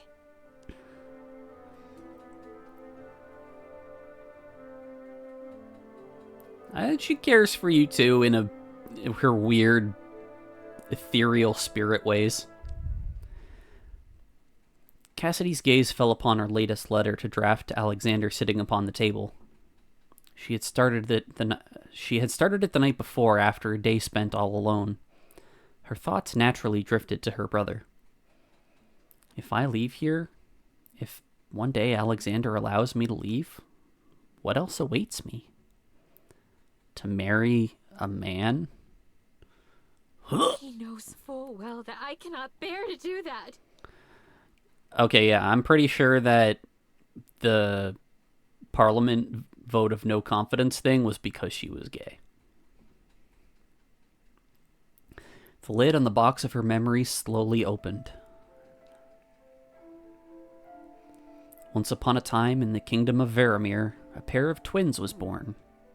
It was a fortuitous event. The sister, being the elder, was marked for queenhood. All expected bitterness and resentment from her younger twin, but there was no such thing. Alexander absolutely adored Cassidy. They spent almost all of their time together. The only others Cassidy spent her days with were her beloved handmaidens, handpicked from noble families to serve her. Oh gee, I wonder where that led. As Cassidy grew, it became more apparent that she could not lead. She had little interest in politics. She much preferred socializing, spending her carefree days with her bosom friends. She and Alexander made a pact that when she became queen, he would rule as regent. Oh no. Oh no. She could not abdicate without making the kingdom appear weak, but she would defer to him in all matters. The promise was made. To prepare for the day that he would become regent, Alexander went abroad to study, begging the king and queen to allow him to go. It was begrudgingly granted. Though he was gone but a few months, it was hard on his sister. She wrote him letters daily, and he was more than happy to return those gestures in kind. Yet as time went on, she wrote to him less and less. She was finding solace in her handmaidens, he thought. All was well. During a holiday, Alexander returned to the castle for a surprise visit. He missed his sister too much. Surely she too had longed to see him. Imagine his surprise, indeed his utter horror, when that doting brother discovered his beloved older sister in bed with another woman. Yeah, okay, so he has it hot for his sister. And is probably insulted by the fact that she is gay. The handmaiden was banished. He would not speak of this to another for his sister's reputation, for his own reputation. You were lonely, weren't you? He asked. Yes, so unbearably lonely, and she was so sweet to me. He canceled his studies abroad at once. They were again every day together. Still, his sister's inclinations could not be ignored. A coy glance to a maiden here, a lingering touch there. He could not spend every minute with her as much as he wanted to. Fucking creepy bastard. And as their parents talked of strategic marriages, of the twins' duties, Alexander was overcome with dread. Me? Marry? When my elder sister might steal my bride away? God, get over yourself. More than that, it was unbearable to think of her married to some man, a man who would be king. In the meantime, more handmaids were quietly banished. And just when Alexander thought he might go completely mad, the unthinkable occurred. The twins' father, the king, dropped dead in the middle of dinner. She would become queen, this sinful older sister. Oh, Jesus, fuck, man. Shut up. It was not her fault. The other women were drawn to her like moths to a flame, and she had a deep loneliness that could not be satisfied with anything but constant contact. She loved everyone but him. And she would be queen. It was with great surprise that Cassidy went before the Parliament of Barons. Their decision was swift and decisive and cruel. A vote of no confidence. Why? Princess Cassidy of Varamir, you stand accused of immoral acts. It was illegal to be gay. Her blood ran cold as her charges were detailed. Alexander had not spoken a word of it. Of that she was sure. He had promised. Yet with every handmaiden forced out, gossip followed. The young prince, so salacious and hot-blooded. Everyone just knew what was going on. To become pregnant out of wedlock? What a scandal. No one ever knew that not a single one of the maidens was ever with child. Every one of them was sent to the countryside for a period of confinement that would never end. Please tell me he sent them all to the same place and that they just set up a big lesbian house. No one but they too knew the real truth. Then how? Do you deny it? Can you possibly deny it? A word, gentlemen. All eyes were on the prince. Surely he, so personally affected by the rumors, would want her gone most of all. Insane big lesbian house? Hell yeah.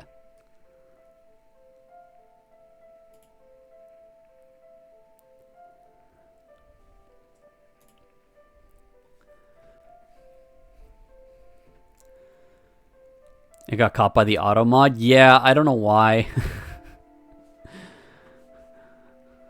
It gave me the option to let it through, though, so it's all good. The punishment for what she stood accused of was death. Oh, they kill the gays! Yet it was not death that the prince suggested. Exile in a forest far from the castle. She did not know better, had been corrupted by outside forces. They could not be so callous as to sentence a young girl to a cruel death. The barons were troubled. But the words from he who would be king were powerful. His older sister had not inherited all of the charisma and charm. This is kind of sad. This is really upsetting. And so it was decided, and Cassidy wept grateful tears. Her beloved brother, he who had all the reason in the world to blame and despise her, he'd saved her life.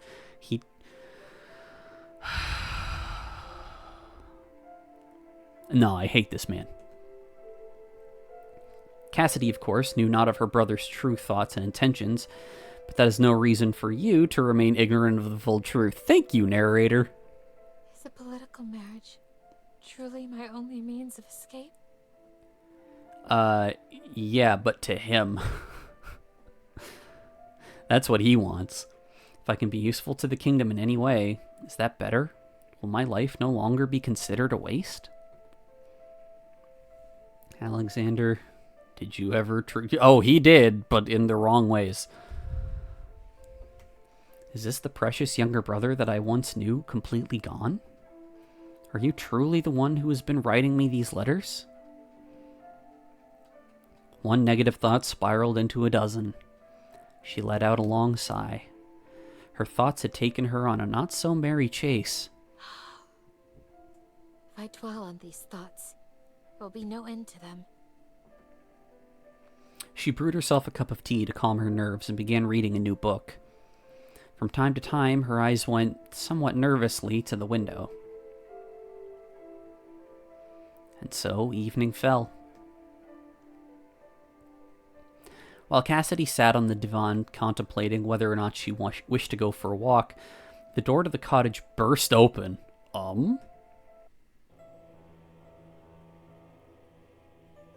Huh. That's a look. There was a monstrous-looking creature in her doorway. It breathed deep, ragged breaths. You must leave this place. It was only when she heard the monster's voice that Cassidy realized this was Elowen. Yet she was no longer the Elowen who Cassidy was familiar with. What are you saying? It is not safe here. What? Elowen grabbed at Cassidy's arms, her nails digging into the exiled princess's soft flesh. Ouch! Come now. Protesting loudly all the way, Cassidy was dragged outside. Cassidy had no earthly idea why Elowen was behaving this way. Why she looked this way. Well, earthly is actually kind of correct. What does she mean it's not safe? She began to fear that this was a trap, one that had previously been laid and was now snapping shut. Stop this! After a long while of walking and pleading with Elowen to listen, Cassidy was finally able to yank her arm from the monster's grip. You come to me like this, with no explanation? Expect me to follow you? Like this. Do you even know how you currently appear? What kind of monster are you? That's rude. Elowen froze in place. For several seconds, she did not move. Finally, she slowly brought her hands up to her face. She appeared to be looking at them for the first time. So you find me disgusting, do you? Monstrous. Cassidy quickly regretted her rash words. Way to go, stupid. I should not have said it like that. It was not very regal of me. Oh, for fuck's sake. Perhaps there is an explanation for all this. Yet when her gaze drifted to Elowen's countenance, she could feel nothing but revulsion. Their eyes met. Cassidy recoiled in disgust. Suddenly, Elowen began to shake. Elowen? She thought the monster might be crying, but...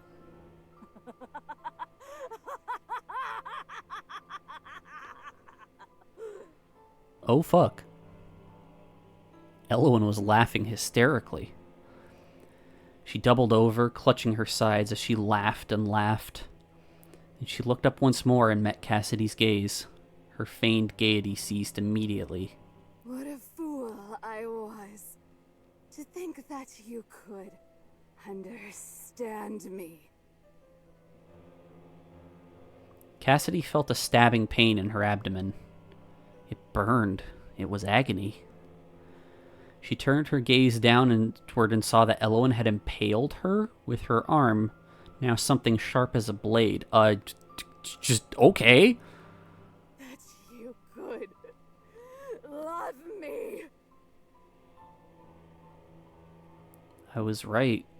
She's gay. Oh, no, she is crying. Cassidy's heart still beat for a short while after that. She was dimly aware of something clawing, rummaging through her entrails. Jesus. She was dimly aware of the sound of something eating.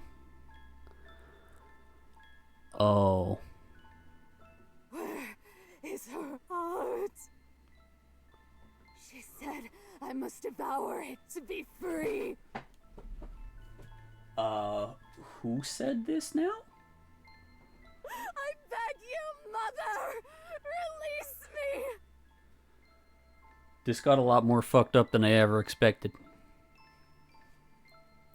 Tears and blood mingled on the two women's faces and became inseparable. And there was no one there but a monster and the corpse upon which it fed.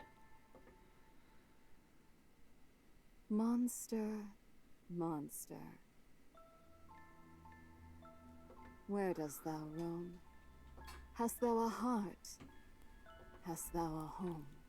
Human, thou art monster true. So criticize me not.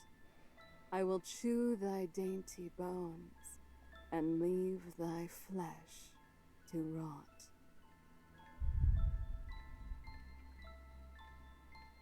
Dining as lovers do. What the fuck? What the actual shit? What is that ending? Like, I expected this to have, like, multiple routes that you can go through. I did not think that would ever be one of them. Reroll for the good ending? Oh, you know it. I'm just looking up what the correct choices are to make now.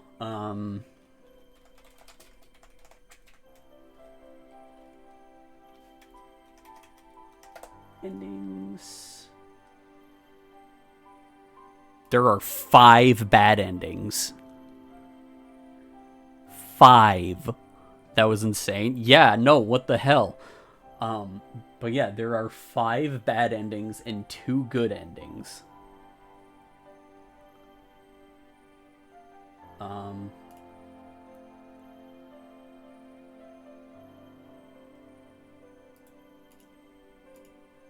I gotta...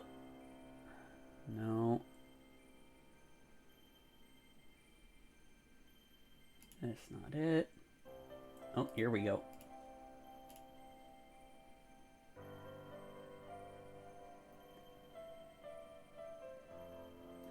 Okay, so apparently the one we got was the first bad end.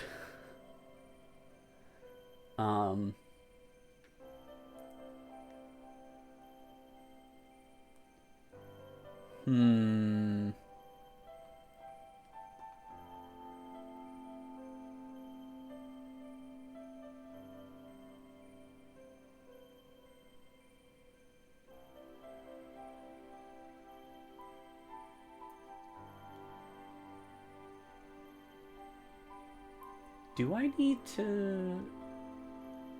I'm wondering if I can get the, I wonder if there's, like, one of those things where it's, like, you have to get, like, each consequential ending. Alright,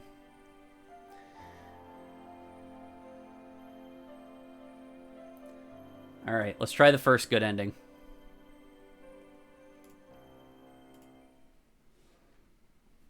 We can speed through most of it. Cruel destiny has thee within her grasp. Thou may endeavor bravely, dear, to change thy path. But fate cares not which twisted road you choose to take. Your dance atop her palm, with airy choice you make.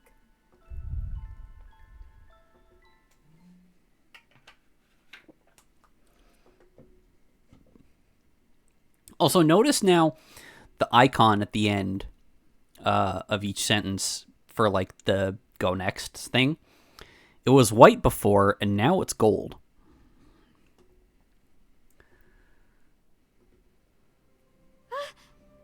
Oh dear. Only. All right, we can... But I cannot wait. I won't be able to cook or... Whoop. How can that be? It's a massive jump. Yeah, when you hit skip on a visual novel, that shit goes turbo fast. I envy your view of this lovely place. Do not envy me. Oh, where are my manners? I don't play a lot of VNs. No, I didn't know until recently. I, too, live nearby. You may call me Elowen. Elowen.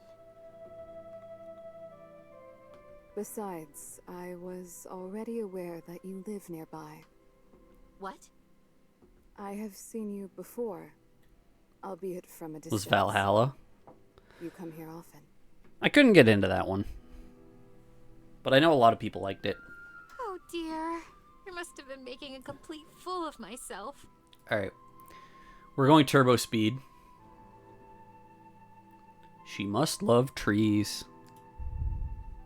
I agree. Nature is wonderful, isn't it? At times, it can be.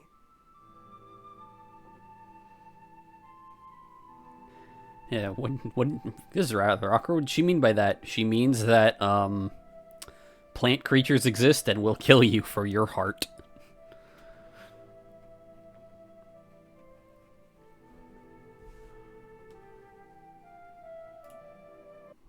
Whoop. Perhaps she was joking.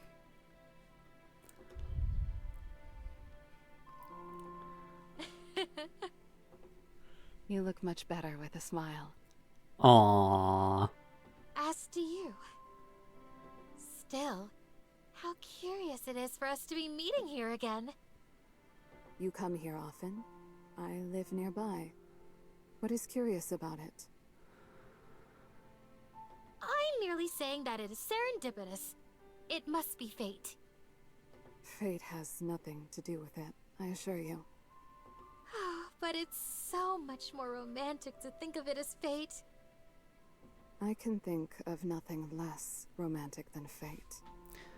Alright, so we're gonna jump to the next one. It's not like that. We already went through this little bit of Things dialogue. are-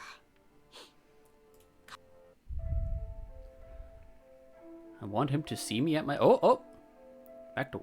Oh, I see. So it's gold if I've already chosen that option. And it's white if I haven't. Interesting. I do not wish to disappoint him or bore him with minutia. My original draft... She sighed, recalling the contents of the now ripped-up pages.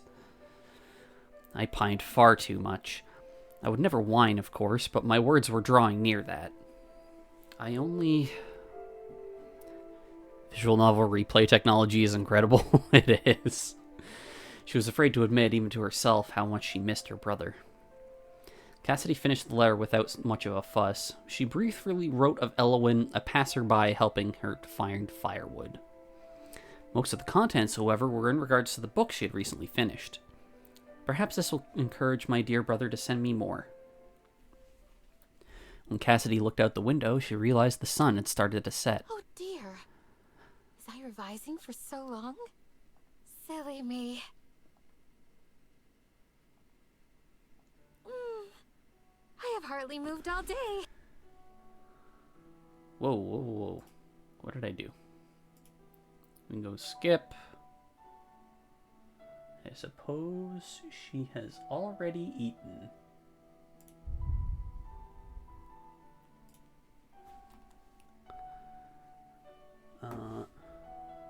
And next...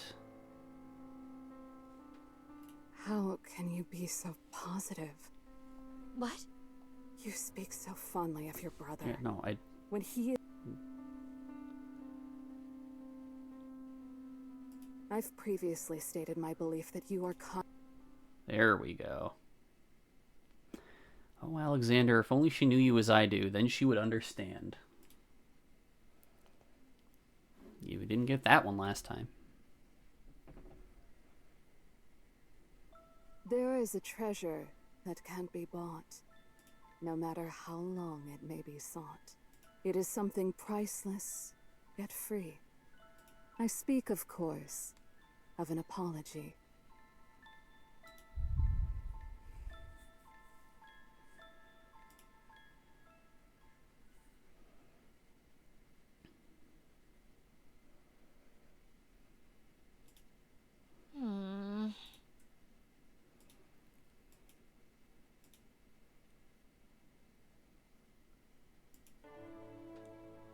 You are a blind fool. I cannot believe I And then we're sticking with, I'm sure she had her reasons.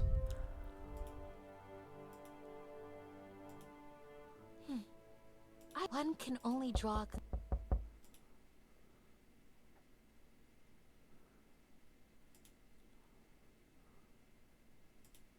Yep, wait 10 minutes to open the door.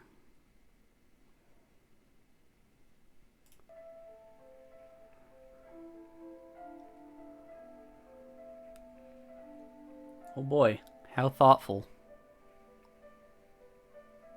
Oh, we got different options for it this time.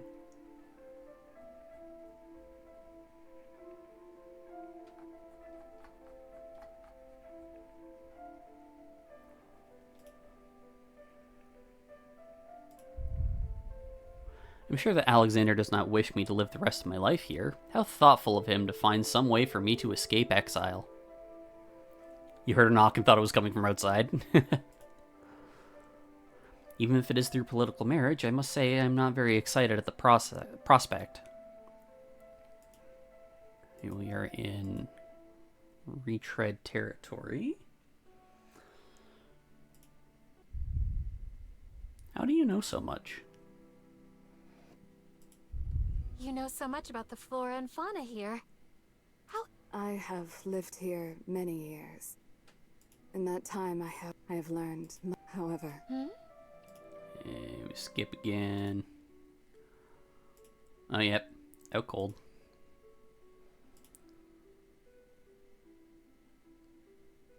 Gay.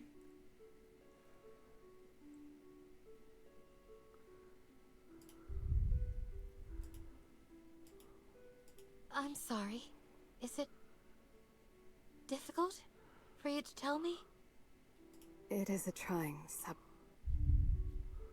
I hope she's alright. Let me pull up the log. Oh, first thought, I hope she's alright. I'll have to be careful with the rest of my supplies. The next shipment is a while away yet. Cannot feast with Elowen too often. Still, what a wonderful night that was. Interesting line added there.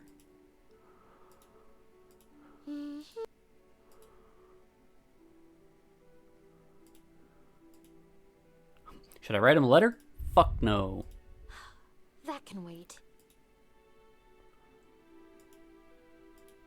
To think that a few days could change a person so.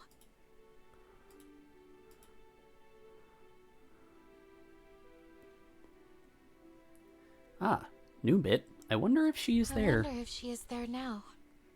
Somewhere in the forest.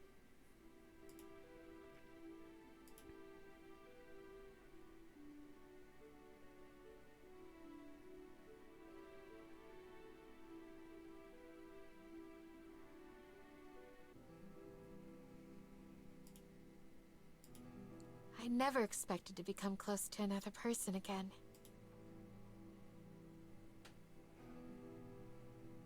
Despite how she looks, she must be much older than me.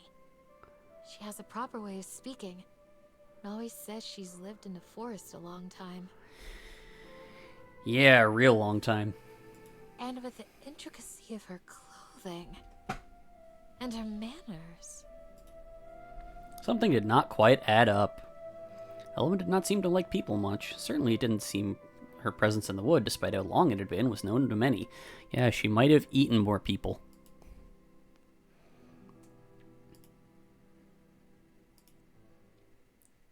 Elowen is strange. Yeah, last time we did Unearthly, and we saw how that went.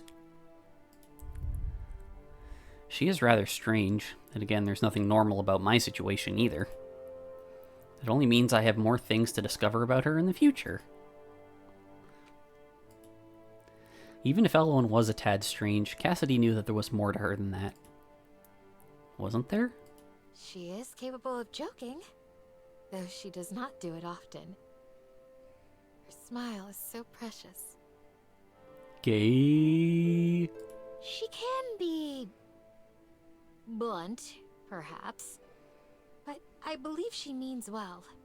I care deeply for her. And she...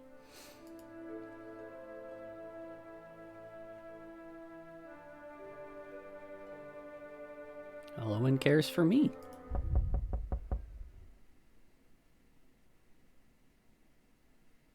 A letter not accompanying a box. Oh, yeah, that's new. A letter? So soon after the last? Perhaps my brother finally understands just how much I miss him. If I leave here, if one day Alexander allows me to leave, what else awaits me? Is a political marriage truly my only means of escape?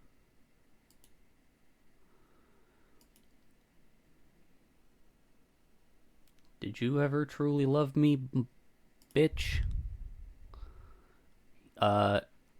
He did, but in all the wrong ways. Are you truly the one who's been writing me these letters? No.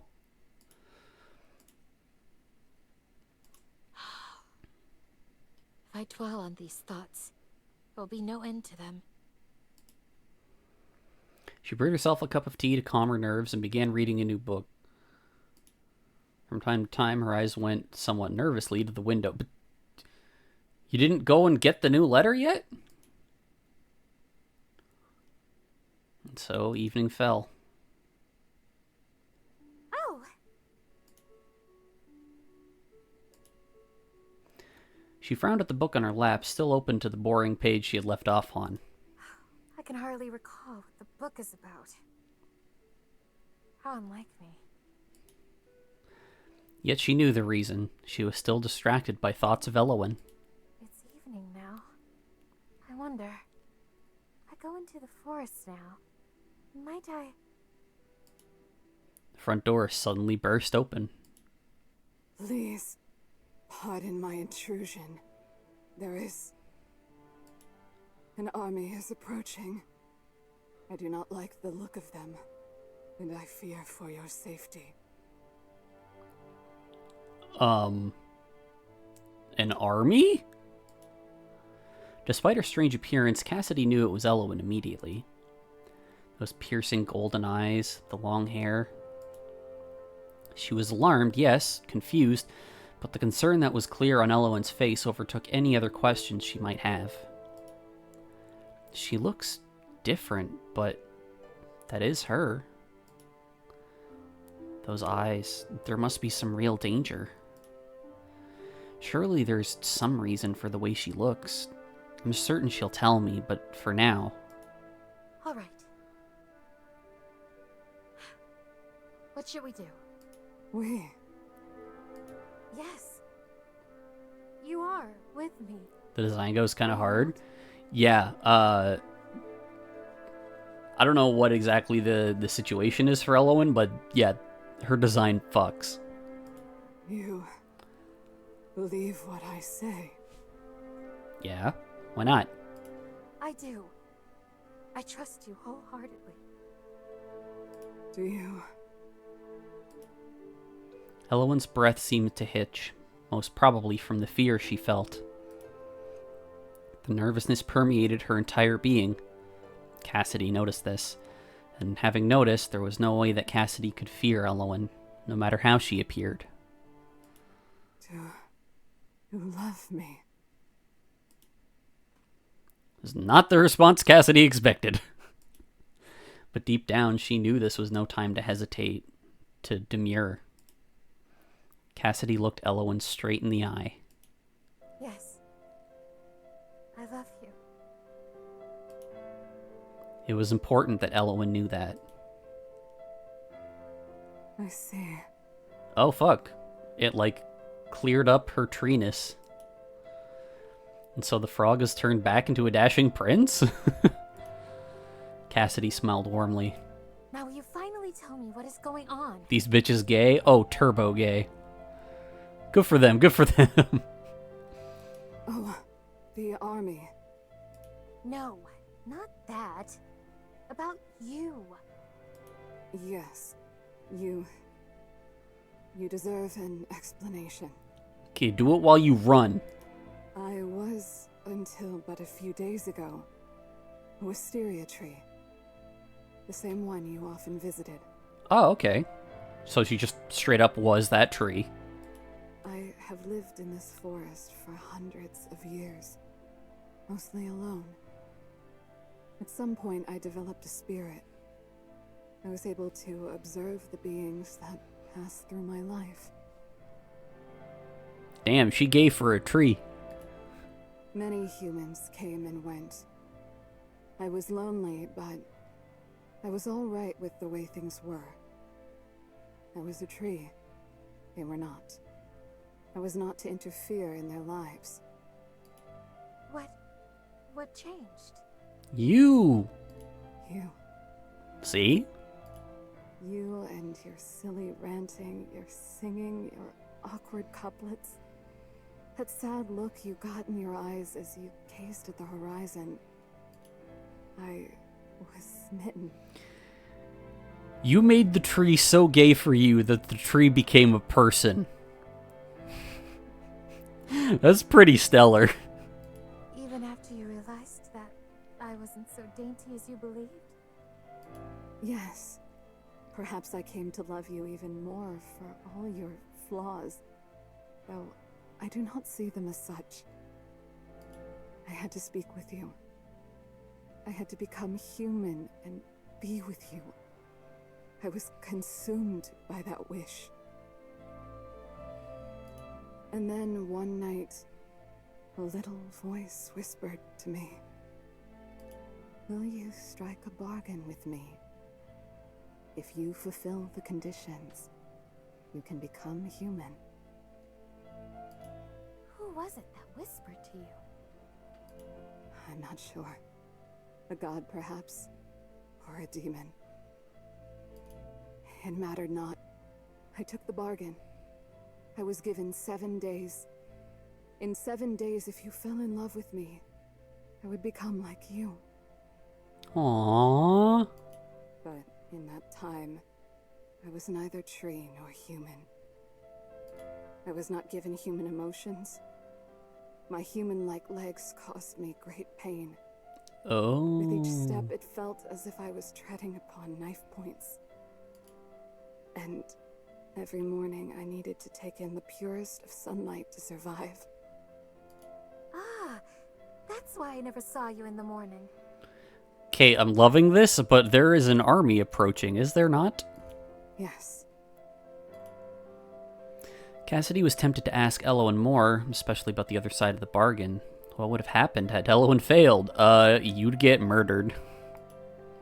But there was something in the way Elowen skirted that topic that told Cassidy not to ask. Good. Perhaps it was better that she not hear. One day, when Elowen is ready, no doubt, she will tell all to me.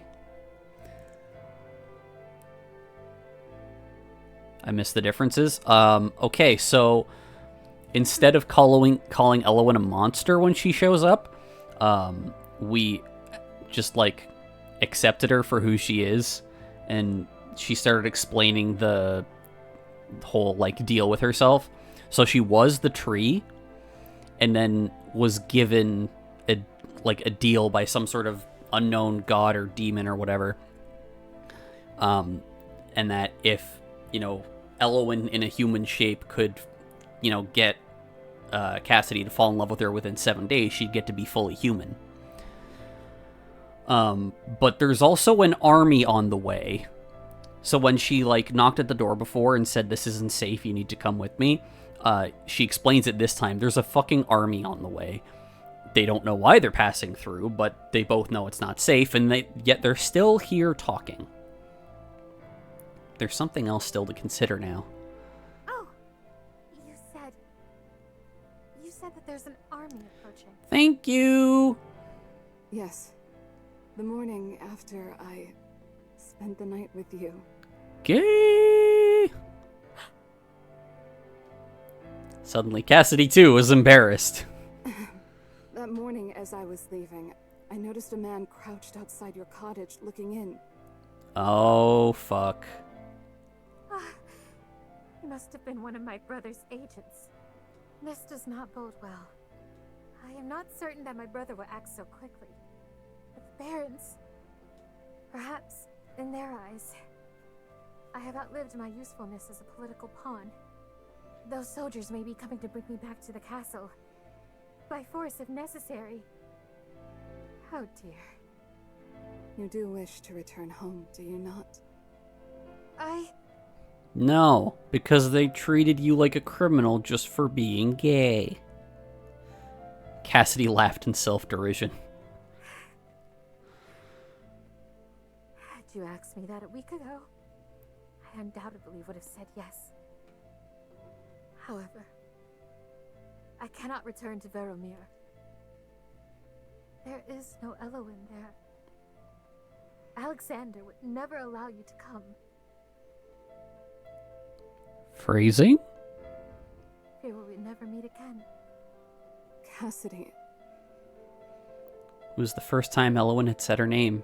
Cassidy did not let that escape her notice. I will not go, Elowen. I do not want to be without you.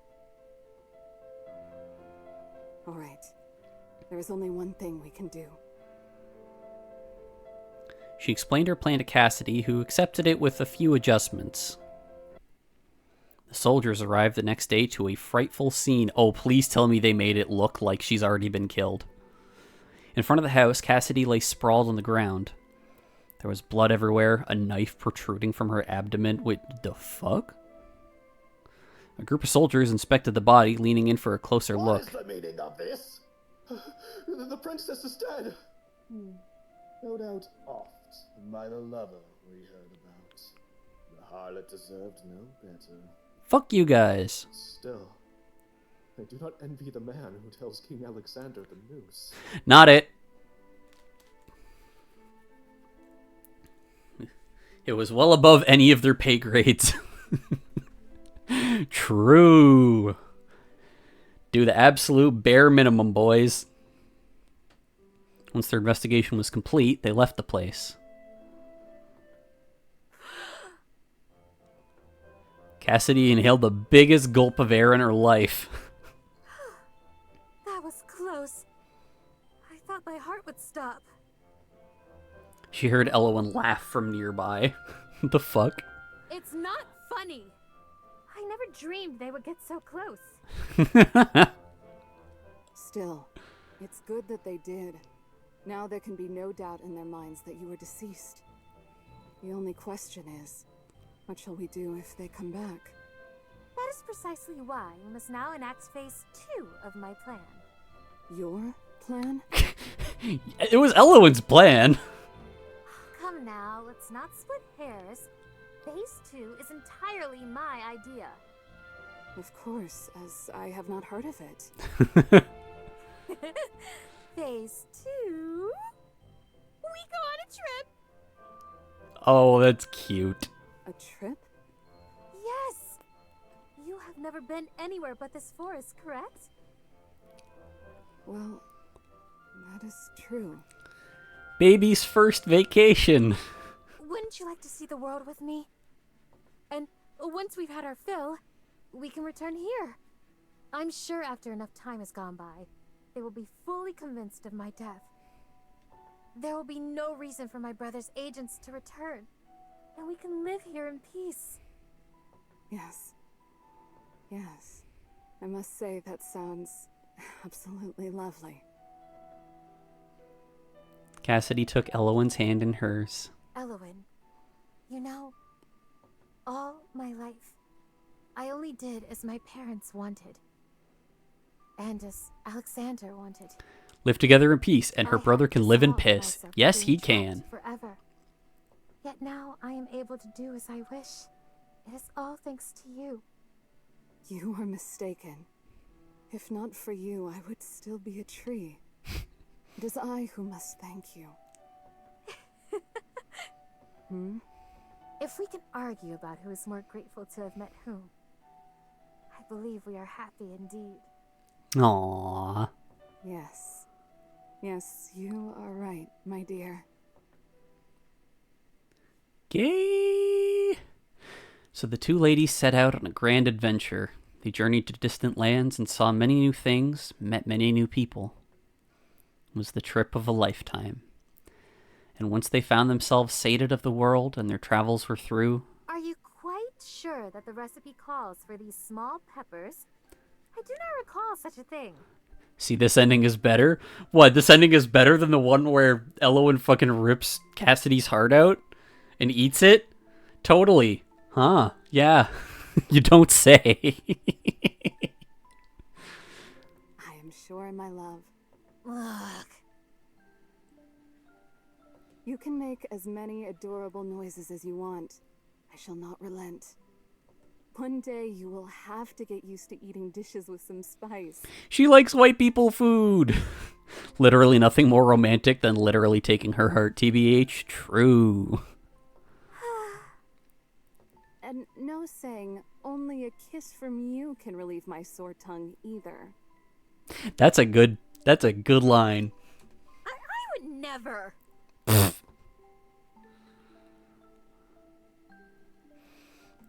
Though she was quite sure that she had. At least once or twice. Perhaps the two of them are still there now. Living happily ever after. Though we may journey many miles, I know well where my true home lies.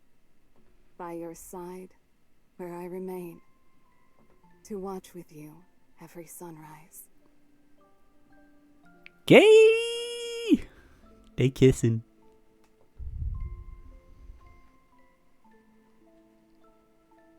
Truly free. The first good end. The fucking icon for the achievement is a chili pepper. Just for that little bit at the end. Alright. I want to do the other good ending because the name of it is very interesting. So the previous one was Truly Free, and this one is Together We Are Eternal. So yeah.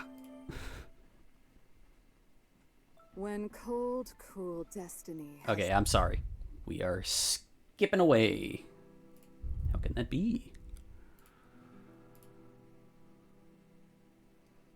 She must love trees. I have an idea where that might go. Yeah, I have an idea. But, you know. Perhaps she joking.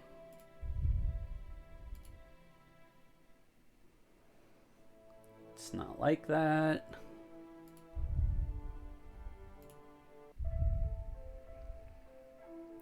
I want him to see me at my best. Suppose she has already eaten.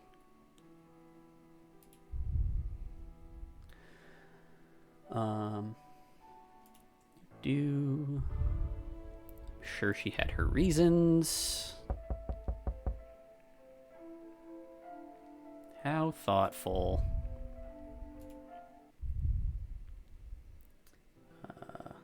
How do you know so much? You know so much about the flora and fauna here. However did you learn it all?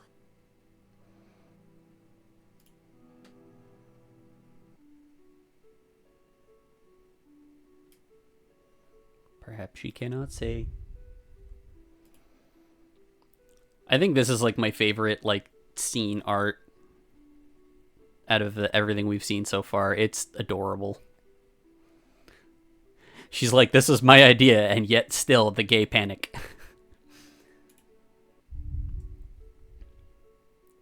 Oh, we're actually saying yes this time to writing him a letter. It's important that my brother knows what goes on in my life. Yet her heart was not at all in it, and her handwriting was sloppy. Mood.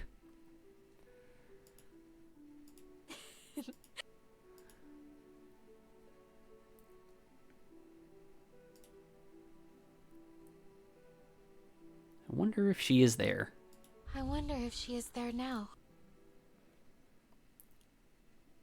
Girl Strange. She is? She can...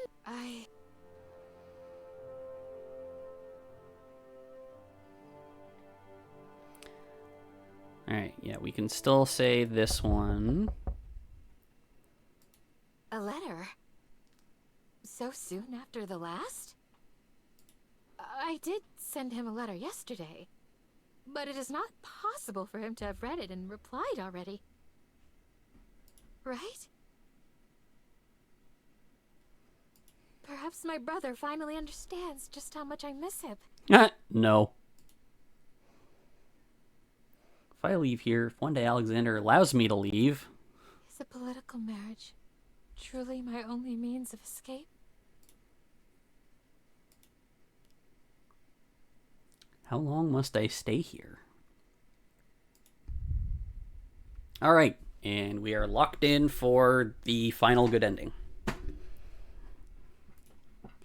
Will I forever be here, atoning for my mistakes? They're not mistakes. She let out a long sigh. Thoughts had taken her on a not-so-merry chase. If I dwell on these thoughts, there will be no end to them. She brewed herself a cup of tea to calm her nerves and began reading a new book. Go look at the fucking letter. Went nervously to the window.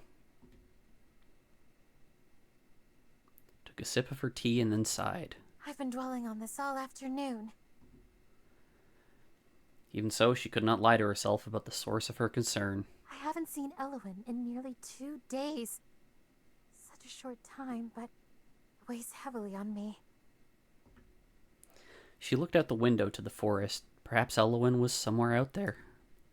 Just as Cassidy was about to act on impulse and seek the other woman out at last, the front door to the cottage slammed open. I apologize if I have caused you alarm, but I have urgent news. The vague notions that Cassidy had been supposing about Elowen's true nature paled in comparison to the real thing. Here was neither a monster or a demon. Of that, Cassidy was certain. Yet despite the fact such a realization should inspire nothing but fear and disgust, Cassidy felt neither. Better than the first ending we did. Yet more importantly, the woman standing before her now was undoubtedly Elowen. What news have you? Her voice did not quiver. There is a large army approaching. I believe they have made camp for the night near here. Oh, okay, so I must have missed that the last time. And I fear they mean you harm. An army? What color were their banners? Red and gold. So they must be from Veromir. Do not worry. My people would never hurt me. Yeah, about that. Elowen shook her head. I overheard them talking. They certainly mean to do something terrible. She looked sincere and was truly worried. But even so, could it truly be? What reason would the army have to be here? I know that you are loath to trust in a monster such as I. Shush, shush, shush. No. No. Ha! No? I'm sorry. That isn't it. And there we have it. Would a true monster ever refer to themselves as one? Good point. Cassidy decided it in her heart then and there that Elowen was to be trusted. Even so, there was a contradiction here that bothered her. I believe you. Truly. Even though I look like this. Yes, I trust you, even so. However, the situation bothers me. I believe you, but I can't believe that the army of my own kingdom would wish me ill.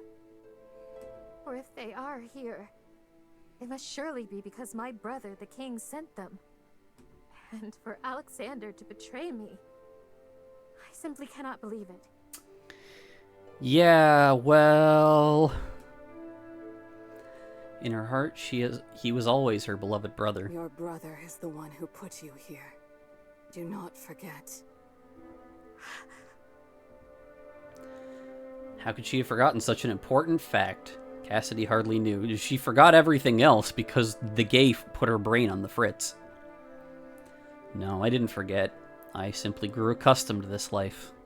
You said that they are camped nearby? Yes. And you... take me to them? Are we sure this is the other good ending?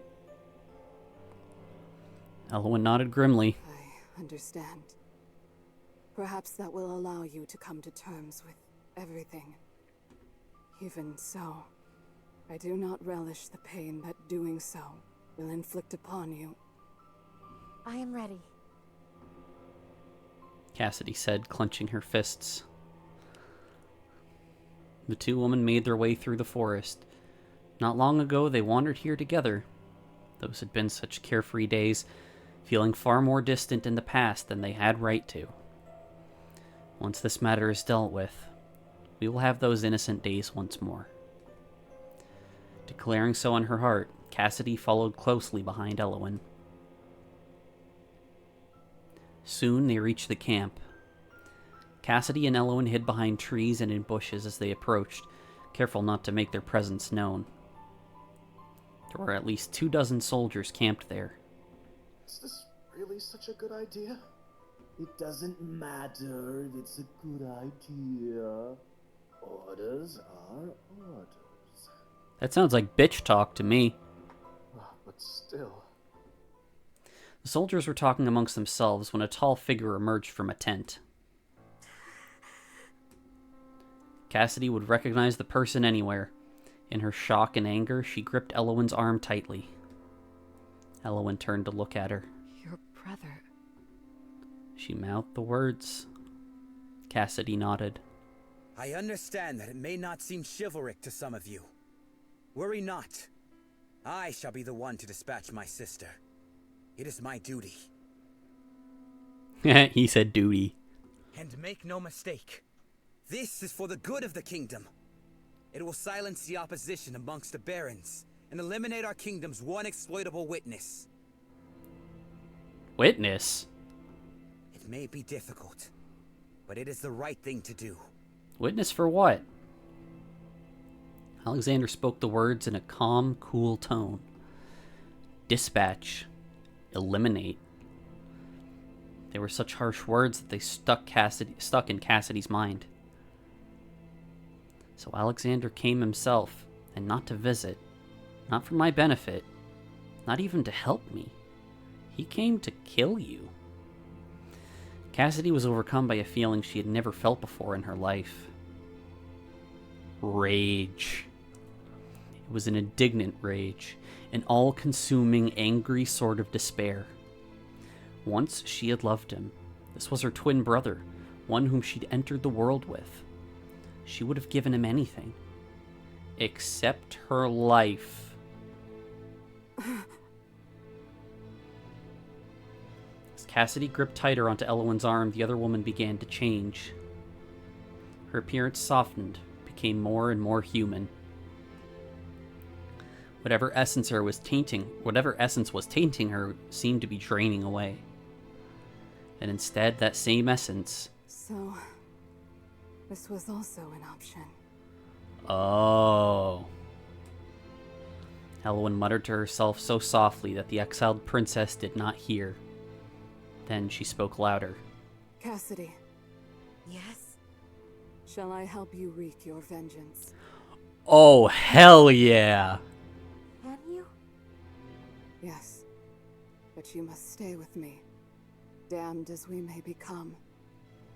I would gladly walk through the flames of hell at your side. Revenge or no. Fuck yeah! It was all Elowen needed to hear. A declaration of love in its own right. She allowed her essence to flow freely now into Cassidy. The pair together began to change form, growing more monstrous, more powerful. The soldiers did not stand a chance against their combined might. Please show me Tree Person Cassidy. Do you wish to kill him yourself, dear heart? It is, perhaps, your duty. Elowen said duty. On either side of them lie mounds of corpses, but in front lay the greatest prize, King Alexander himself. No. It's all right, Elowen. Alexander, in his terror, could not utter a single sound. Yeah, dude probably shit himself. I better than him. Go. Never come here again. As of today, you no longer have a sister, and I no longer have a brother. This is the best ending. And so the king returned, broken and stumbling, to his kingdom. He would never forget, though none believed him. Even on his deathbed, he continued babbling of beautiful demons. As for Cassidy and Elowen, oh, they look so pretty. I have no idea how your hair gets so tangled. Oh, they're cute. It is the wind, my love. Is that so? We shall have to teach it a lesson. Demons though we may be, I do not believe we can do anything to the wind. This art's pretty? Yeah, it is. Not with that attitude, dear one. That's the kind of shit I would say. Decades passed, yet the two of them remained unchanged. It was a freedom, a power that Cassidy had never known. Every day there was more to discover, more delights to find. Most of all, the pair enjoyed learning more about each other. Cassidy, What is it? do you... I love you. How do you know I was asking that? Perhaps I was about to ask what you wish to do tomorrow. You most certainly were not. It's all right. I'll tell you as many times as you'd like. Elowen settled into peaceful happiness, leaning against her beloved. She was utterly secure of Cassidy's feelings, but never tired hearing about them. And even now, without a doubt, these two are still there. Living happily ever after. United in love, sharing their hate. These demons live on, laughing at fate. It ends with gay demon plant ladies. Like, how much better can you expect anything else to get? Together, we are eternal.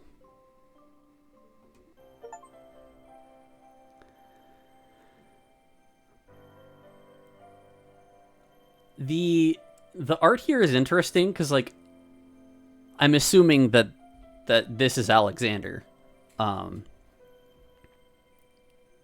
So I'm wondering if any of the bad options actually show him, like, being there and, you know, doing this. But yeah, that was really good. I enjoyed that. The first ending we got was a bit of a shock. Like, a lot of a shock. It's just, okay, she's eating your heart now. But yeah, I think that's a good place to call it for tonight. I think having some short streams will be good on my back in the long run. But don't forget to show back up on Friday. We are it's 420, so I'm gonna be toasted. 2, we're gonna be playing Kingdom Hearts 2 on critical mode.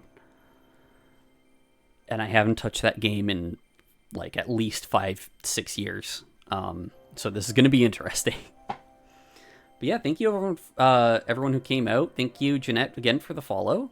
And I hope y'all have yourselves a good rest of your Women Wednesday. And we'll see y'all on Freestyle Friday. Have a good night, everybody.